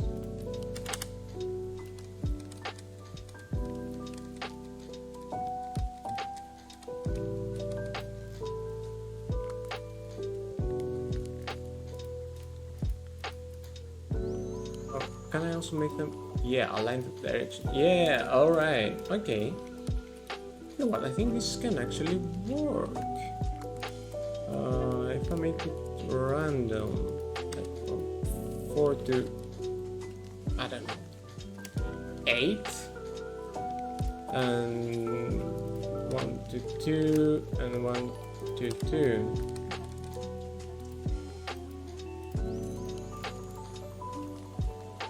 Oh, and thanks for the follow, AWR417H. That really rolls off the tongue.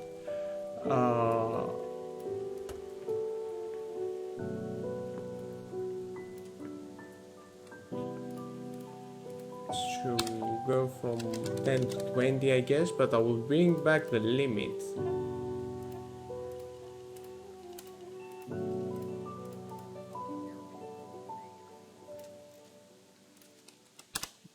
They won't live for so long.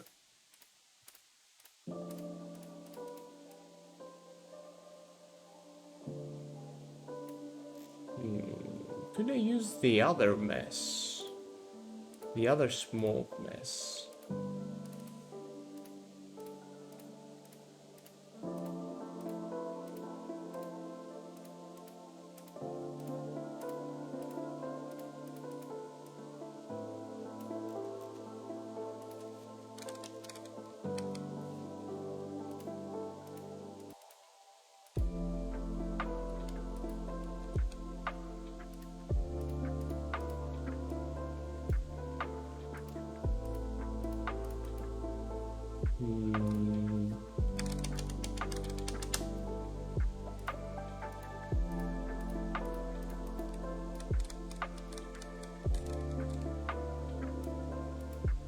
What I'm doing might also not make any sense, and I might actually ditch it because it's not looking great.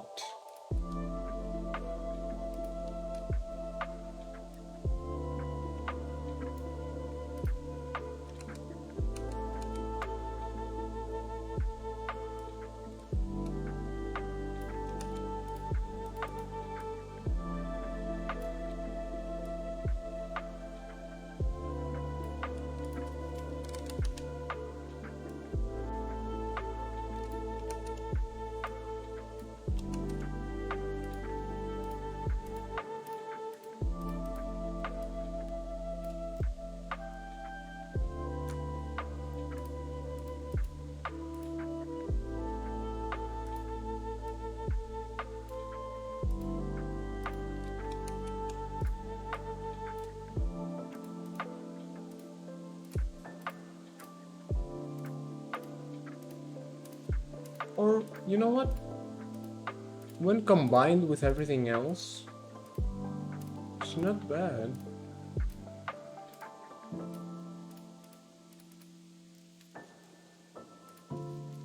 Kinda dig it, actually.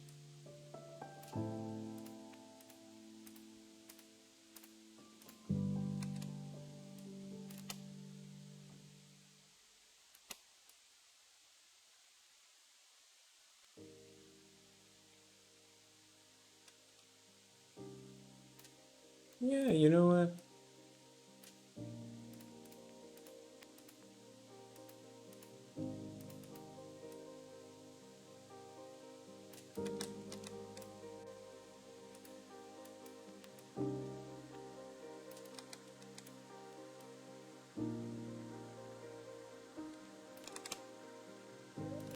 Yeah, I think kind of works.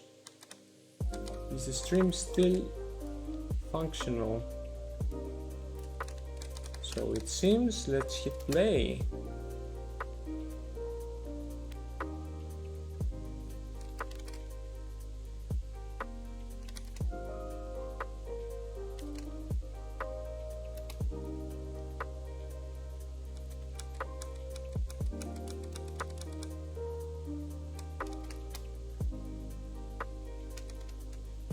Yeah, I think that like the impact needs to be moved like 1 frame or so.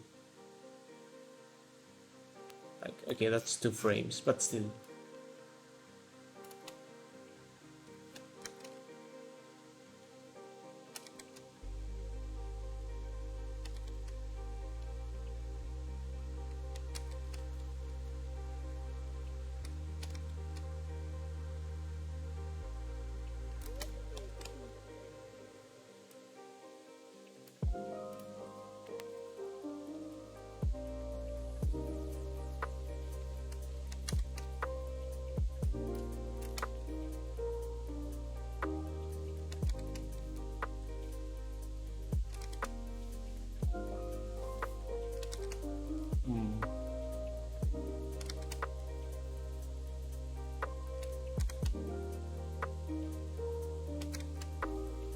What do you think?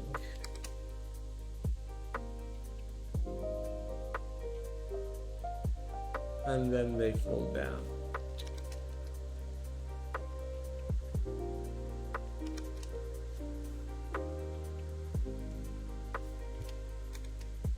Thanks, Lady Apollo.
the hierarchy is not crazy, but it has like, I had to do stuff like with the shaders and like with the fractured meshes, and I also made the substance, the material and substance designer. Well, this art, yeah, this field would be VFX art. That would be what a VFX artist would do. Though, to be fair, there are some more technical elements behind, like the thing with the fractured ground and all that, which might fall closer to what technical artists do, because that's what I'm, what I am. I'm a technical artist, but I also do VFX. But there's also, you know, VFX artists that do tech art stuff. So these fields are quite close together.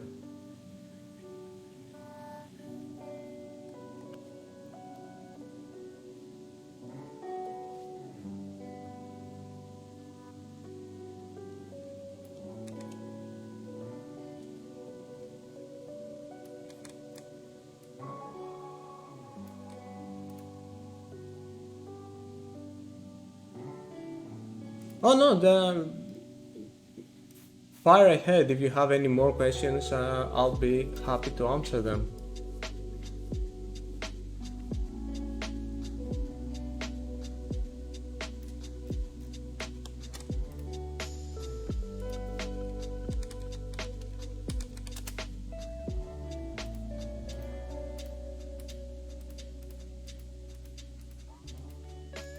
Okay, there's still some visual animation tangents here, like the fire gets dissolved along with this, with a pointy smoke. What's going on here? Something really disagrees with vertex buffer stuff.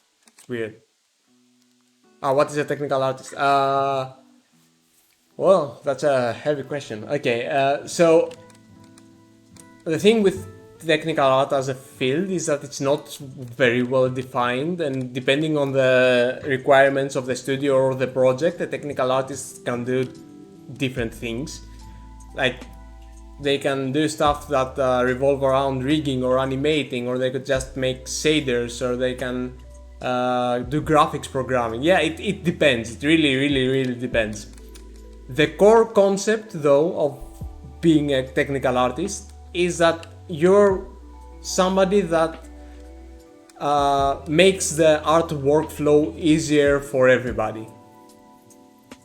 Like, that's the common denominator to every tech artist. That, you know, you don't just make stuff, but you also make sure that the whole workflow of the art in the project is smooth. So that could mean a lot of things. That could mean systems that rename files automatically to, you know, follow some certain conventions or something. Or make editor tools for the artists to place grass and other stuff. I don't know. But it's, you know, the core goal is to make artists and programmers and the frame rate happy.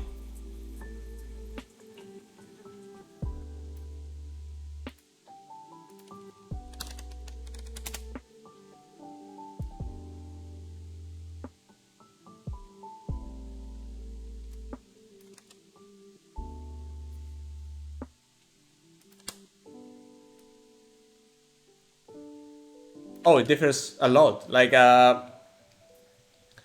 again, depending on what the tech artists do, they might not even gameplay programmers and tech art work together. That's a good question.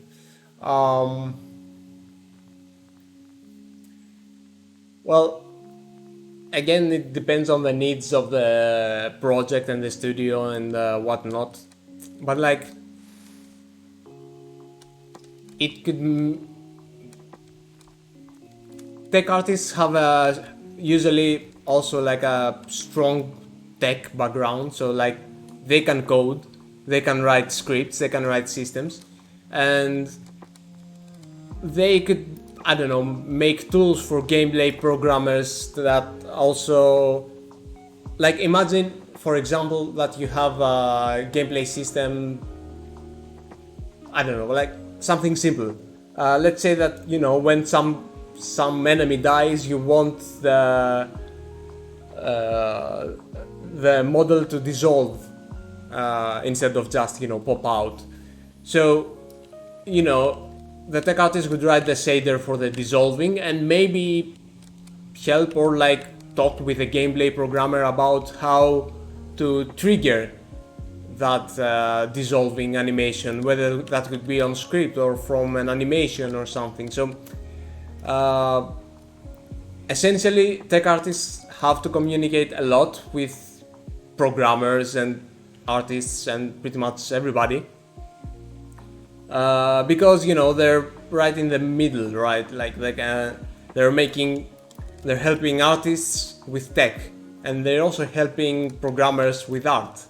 So there's a lot of back and forth, but it's usually not related to gameplay programming.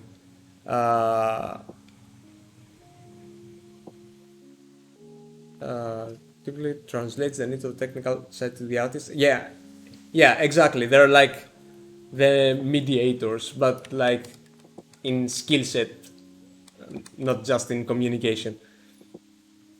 Yeah, that could also be something a gameplay programmer would write.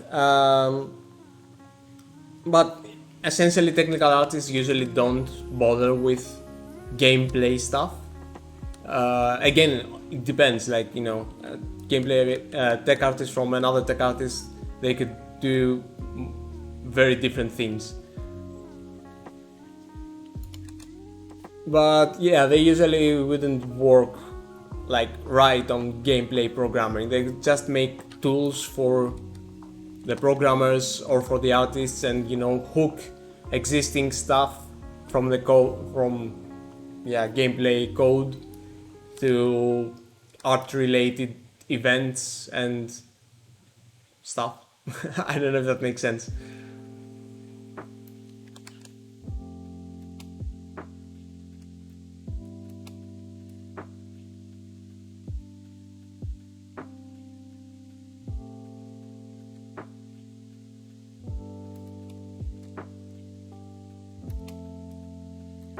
Okay, I made the fire stay for less, but maybe it should stay longer. Maybe.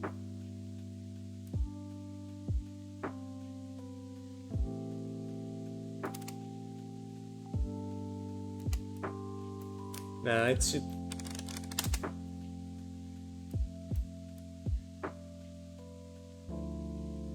Should just be a flash or something.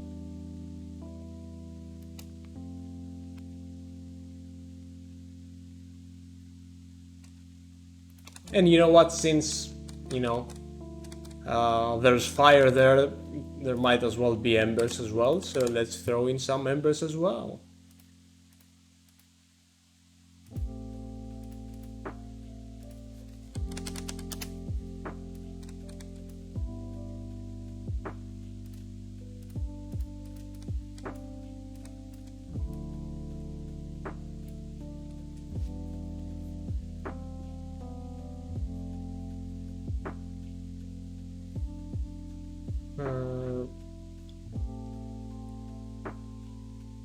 Yeah, what the people are saying on the chat is also true. Like, especially in smaller teams, yeah, you can assume that well, not everyone, but like a lot of people in smaller teams, either way, they're handling multiple roles and multiple fields. So, you know, it's not unusual for gameplay programmers to also handle graphic stuff.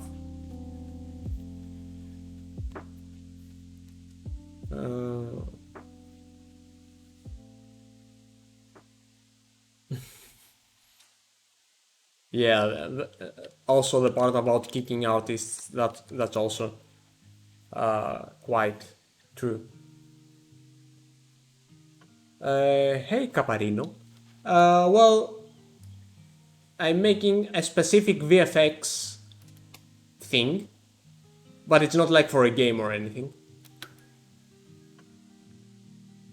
It's just playing around, and you know, I put this whole thing together on stream just to show my process. So yeah. Oh, and yeah, Monkey, those spikes, they're all particle systems. They're using the Shuriken particle system. I don't know if you're familiar. Well, yeah, you're probably familiar, yeah. But yeah, these are particle systems, and you can use the Unity timeline to actually scrub through particle systems and combine them, and you know, tell them when to start and all that, and also like line them up with animations, which is really cool. So that's what I'm doing here. So there's no animation. Yeah, no, there's no animations here at all. It's just all particle systems and sub-emitters, a lot of them, and just scrubbing through timeline. Whee!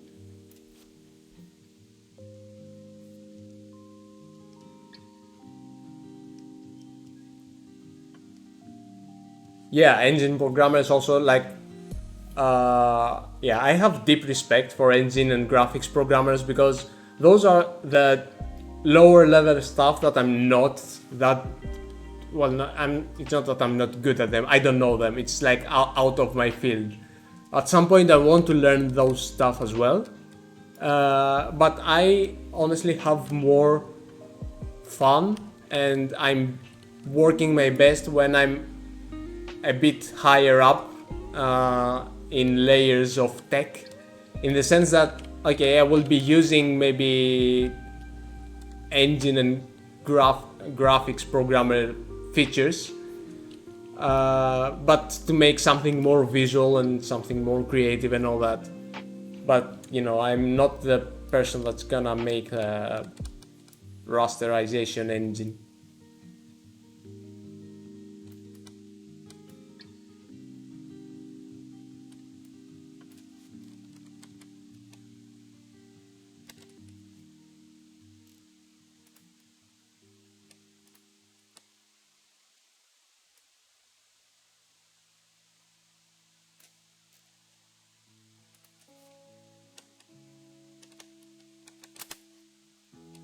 Oh, and I mean, yeah, the Shuriken particle system is like the old classic way of doing anything VFX related in Unity. Now with the SRPs, there's a VFX graph, which is using GPU accelerated particles, and it's super fast and super versatile, and it looks really good. But it's only available for the SRPs, and I'm not using the SRPs. I'm using built-in.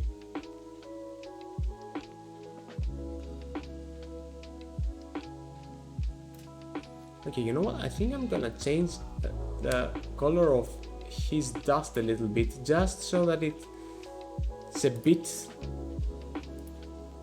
different.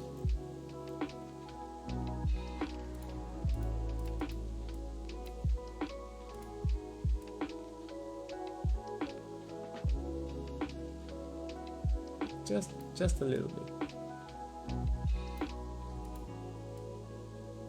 Still not sure what's going on with whatever this is acting up there. I feel it's something with like all the vertex, custom vertex stream shenanigans, but I'm not sure.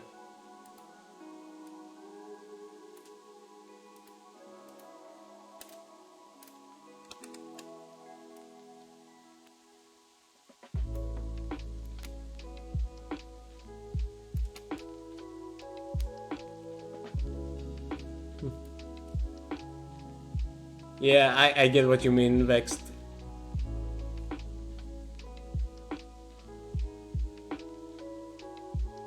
Well, is it difficult to write shaders?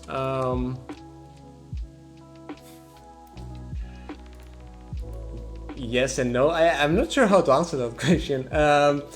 it's not so difficult. I mean, when you come from conventional programming like gameplay programming, it's a bit unusual.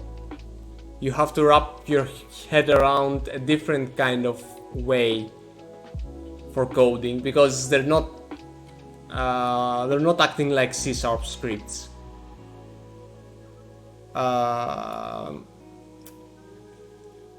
Yeah, it's a different way of thinking, but it's not difficult. Once you wrap your head around some basic concepts, you can work your way down closer to the whatever graphics going on underneath.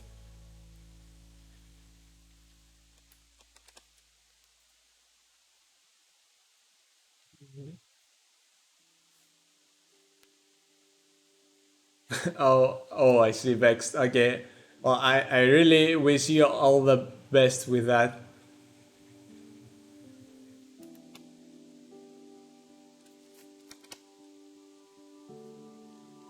I mean, yeah, as I've mentioned before, tech artists are basically multi-classing.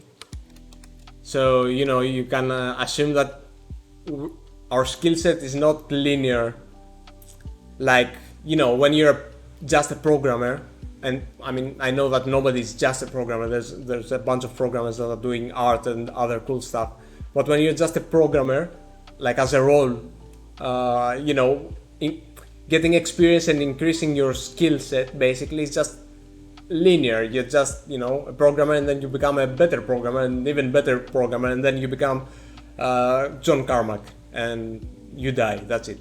You're the next Carmack, and yeah, that's it. But same goes with art, I guess. Like you get better at art, and you make more complex models and more pretty images, and you get better at shading and lighting and the shape language and color theory and all that stuff. So, but it's still like one direction. But like tech artists are essentially on the middle of tech and art, obviously. So, one day you could be learning something about graphics, and the other day you could be learning more about art. And like what I'm doing here, like I'm gaining experience points in VFX and art right now. It's not like so technical. But when I actually worked on the shader for this thing to make it work for particles, I, learned more about tech. So, yeah, you're always learning new stuff. Like that's true for any role. You never stop learning. But especially for tech artists, because you do much more stuff in different fields, you basically have way more to learn, and that's scary, but that's also exciting.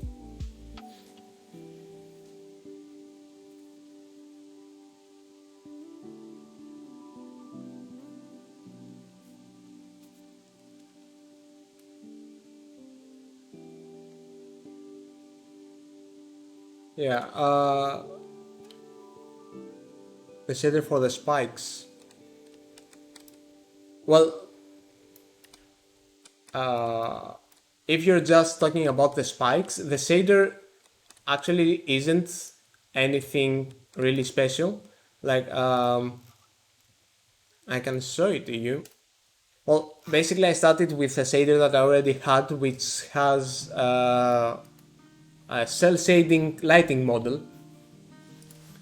So, ignoring the emission and all that, it's just, a simple shader with cell shading lighting. It's a surface shader, as they're called, in which you can actually define a new custom lighting model instead of using Unity's standard one. And the one I'm using is basically just clumping the light into like 4 bands. Or no, it's actually 2 bands. No, it's 4. Whatever. It's clumping the lighting into some bands, and it's doing basically hard lighting instead of the smooth standard lighting. And Yeah, besides that, I have a vertex shader that takes care of the rotation. So the rotation actually happens in the shader and not on the particle system. And I had a reason for that, I think. Yeah, my reason was that particle system, when you change like the rotation and the scale and stuff like that on the particle system, it essentially changes the mesh itself. So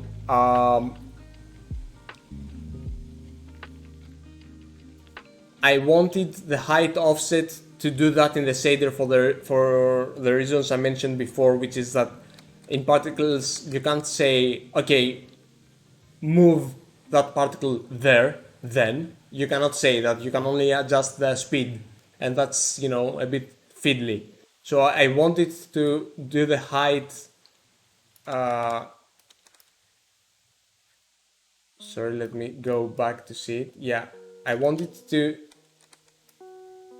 make the height adjustable from the shader for that reason. And if I did the rotation from the particle system, they would not move along this direction, like the direction they're pointing at. They would just go up. But now they're going this way, but they would go that way, you know. So that's what I'm doing here. I have a method that basically rotates the mesh. So I rotate it here, and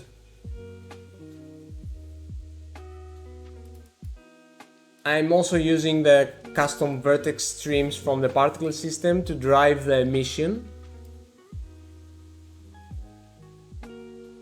So that way I can control the amount of emission on the object from the particle system. If you actually go into my previous streams, you can see where I actually make this shader. Like this was made on stream in the previous stream. Yeah, in the previous stream. So you can take a look there. It's also uploaded on my YouTube, and I can share a link if that helps.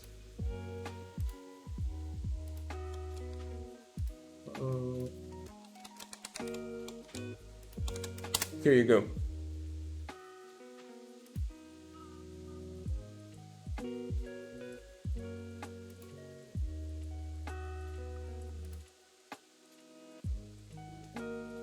Does not support per object shading.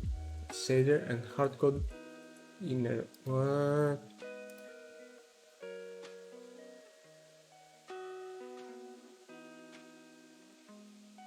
Vexed, that sounds super interesting, but also quite weird. Oh, thanks.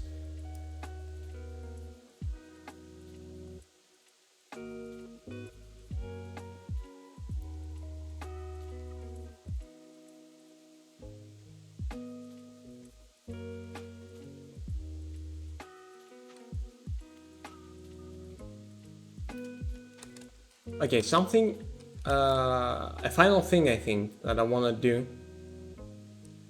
that at least I mentioned at some point, and I think it would be cool to see at least. So I wanted to, you know, also give away that this is gonna be a fire attack as well as an earth attack. So I wanted to add some flames on the character's hands as he's doing this thing, which will also tie the whole thing together. And again, if you think about it gameplay wise, you know, you can see it from afar, or you know, you can get a glimpse of like the fire on the hands, and you know that you have to run. So maybe that's an excuse for that, I don't know. So I'm gonna take the fire I had here, which is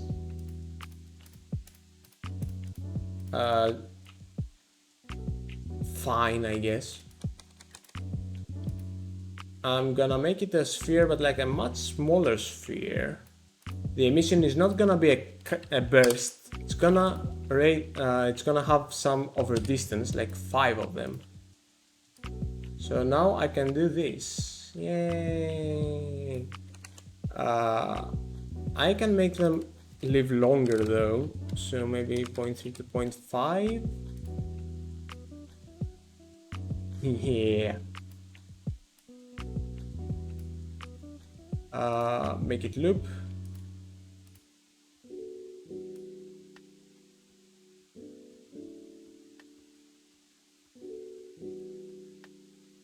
They have to be smaller though.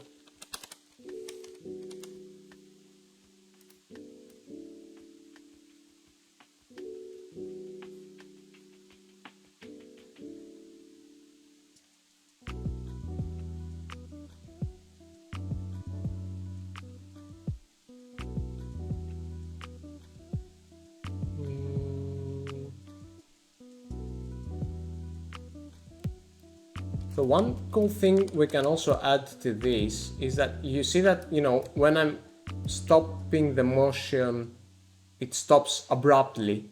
It doesn't have any inertia, technically. We can fake that by saying that the emitter velocity is a transform, not rigid body, and give inherit velocity to something like 0.1. Should be good. Now you see, if I actually increase, I don't know, 0.3, it's like it's breaking now. Like it goes a bit further. I can make it extreme, like up to 1 to better see it. If it's current, no, initial.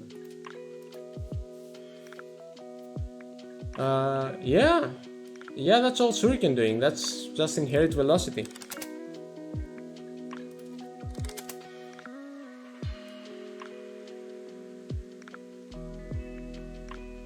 Yeah, I keep saying Shuriken is super powerful.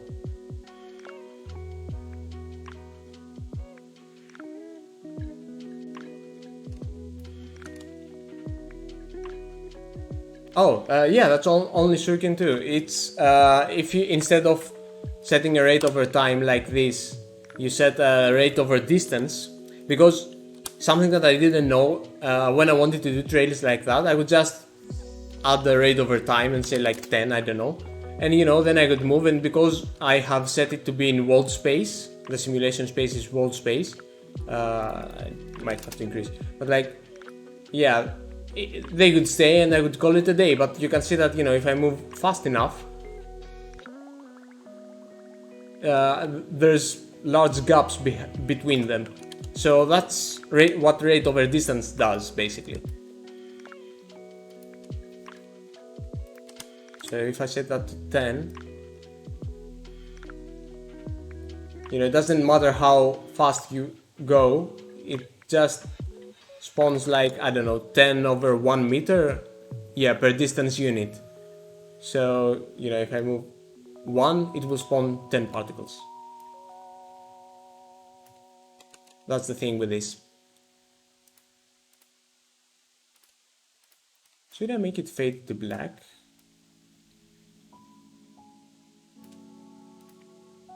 Not so abruptly.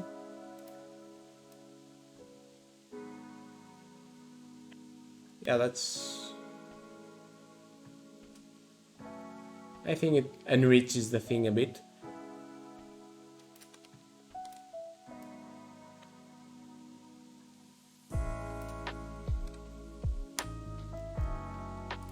Yeah, no, sure, Shuriken is good.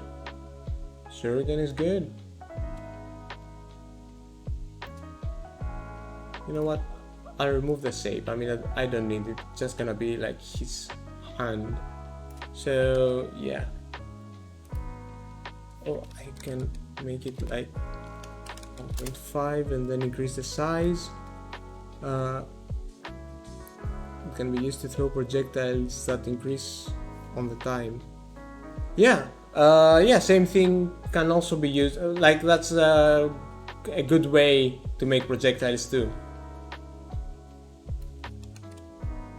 You can also like that doesn't only work if you move this, obviously. Like if you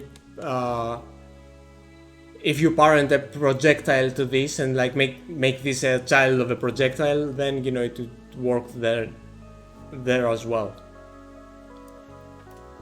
What I want to do, size of a lifetime. Oh, can I make it?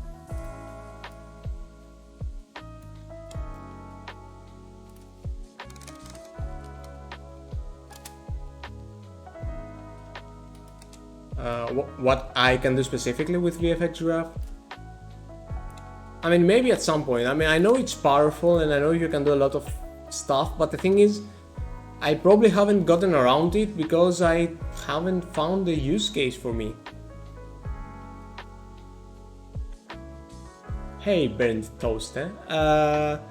No sprite sheet animation. This is all noise. This is a couple of noises. I can spawn them to better see them. Just noise.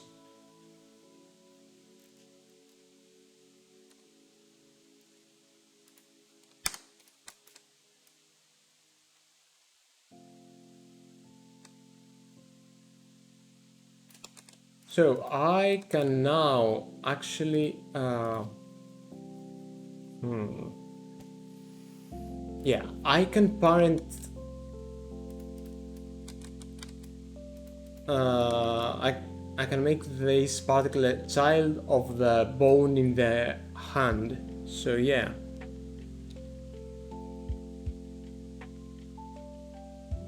Oh, you're talking about this guy? Yeah, he's good. He's a beast. So I just need to find right hand, right arm, right foot, right hand. Nice to meet you. And I can just put that right, okay, right on the end of the hierarchy because that matters apparently. And make it 0. Pick the rotation, doesn't really matter. And oh, thanks for the follow, CyberDevCam. And I should probably also use like a control track. So it works there, but like, you know, I don't.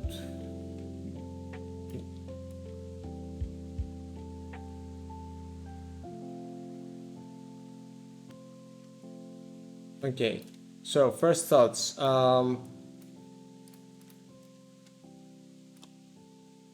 Should not start from 0.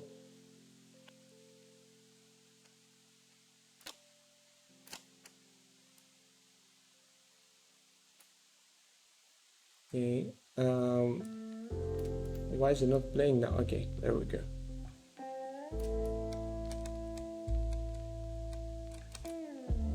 Much smaller lifetime then.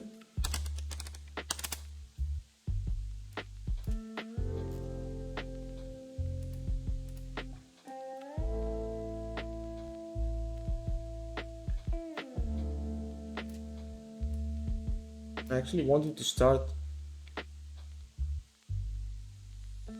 like here. Oh, thanks, Alexei.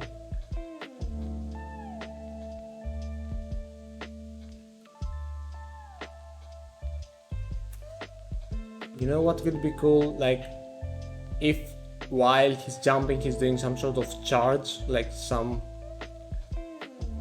You could see, you know, some kind of fire spell happening. So then he gets the firearms, and then he jumps down. Boom.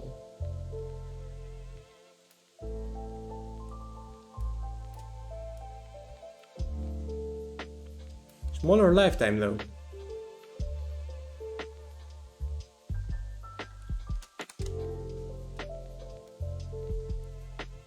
Yeah, something like that. I was thinking something like that essentially.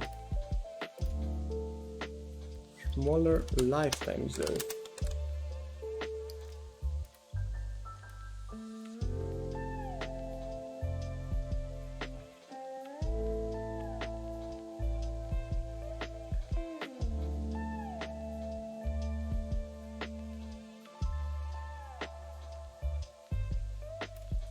And yeah, just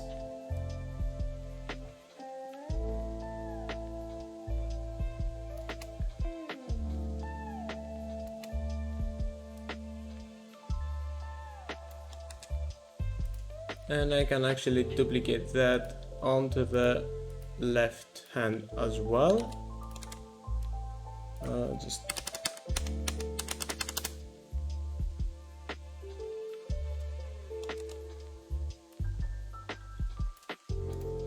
I would have to. Oh, that's annoying.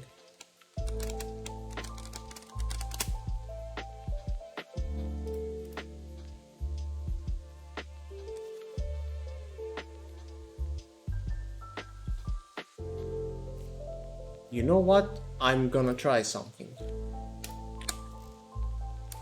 I think. Okay, let's make a hands VFX.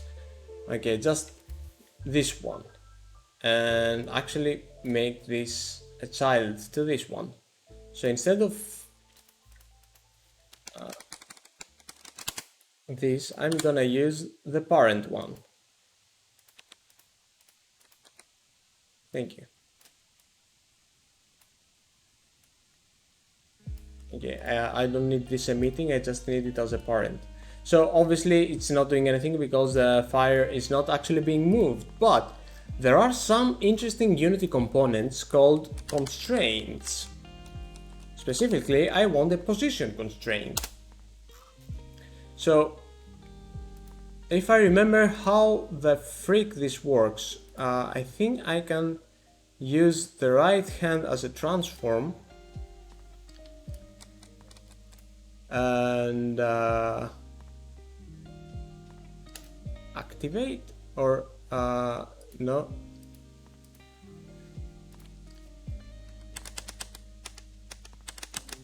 Set this to 0. Oh, yeah, like this. So now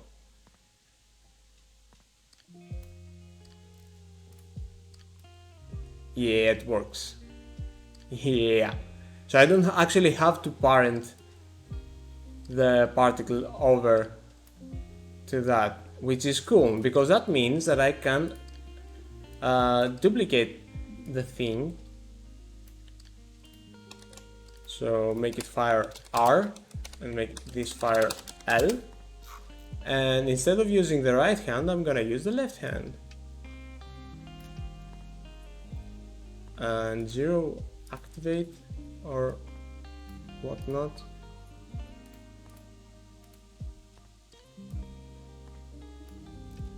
So now, yeah.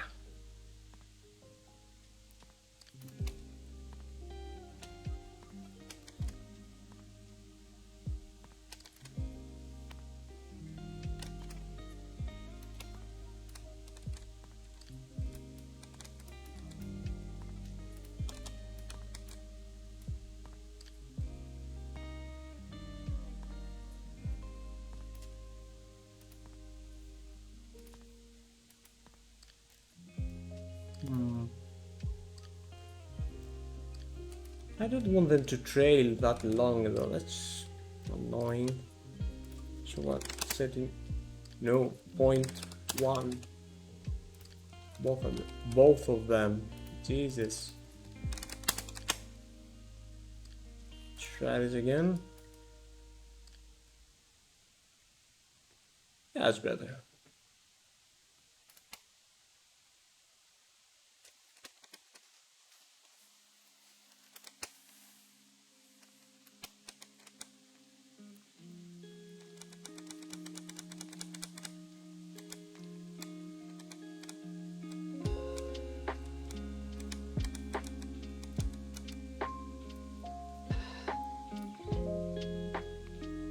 It's probably because of the curve.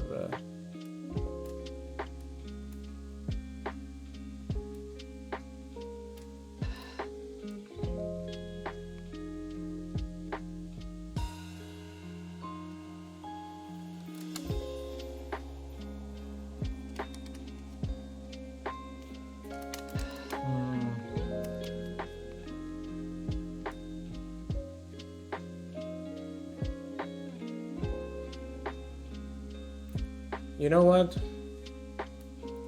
I think I won't add this because there are a lot of things that I should fix, and it will take a long time, and yeah, it's already almost 12 AM here. So I think I will actually leave this as is. And just to see. Oh, wait, I have this muted.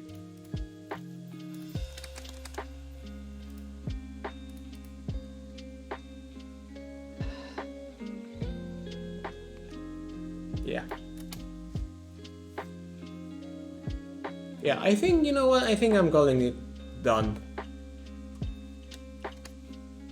I think I'm gonna call it done.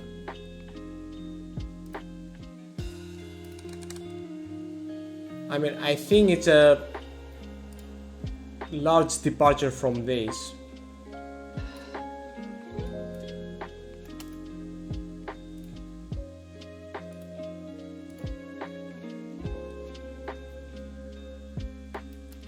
Well, thanks, Kim. Yeah, I'm pretty happy with how it turned out, but you know, right now I'm nearing this stage of VFX creation where, you know, when you're too close to it and you know, all you see is basically just moving sliders without actually knowing if it's better or worse. So I'm at this point right now, and I don't think there's any point in me continuing. Oh, thanks, Lady Apollo.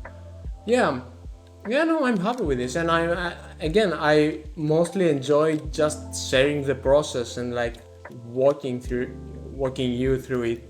I hope that you enjoyed it. I mean, I enjoyed showing that stuff, so I hope that was also helpful or inspiring, or I don't know, anything.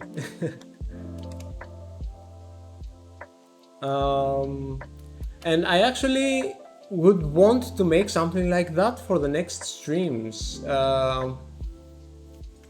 So if you have like, yeah,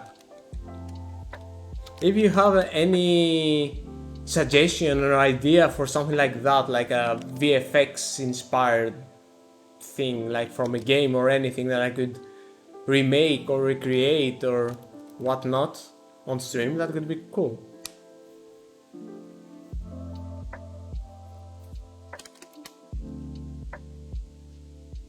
Yeah, I think it's impactful as well. And again, large departure from this one. Like, in contrast, I mean, this isn't looking horrible, but in contrast, this with like this, there is a quality gap, I think. I believe. The rocks, no, it's a particle system. It's all particles.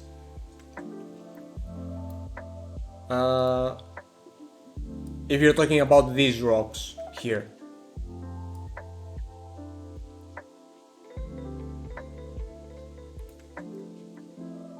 Let me see.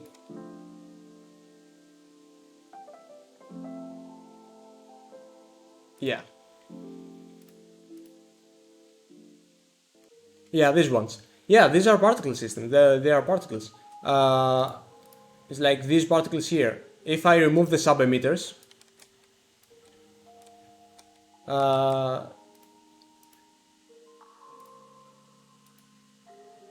they're just like the 6 particles, and each of them is emitting a bunch of other particles.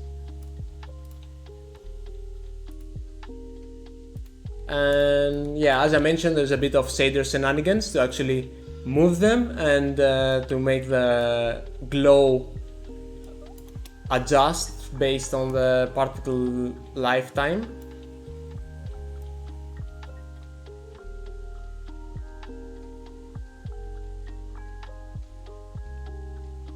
So yeah.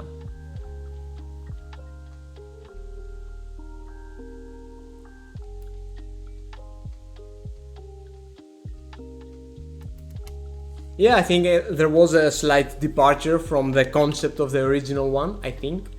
But I wanted to like go overboard with this and like, you know, add a whole bunch of stuff and make it like really popping. Like something that you could see in, I don't know, Spellbreak. Ideally. Spellbreak.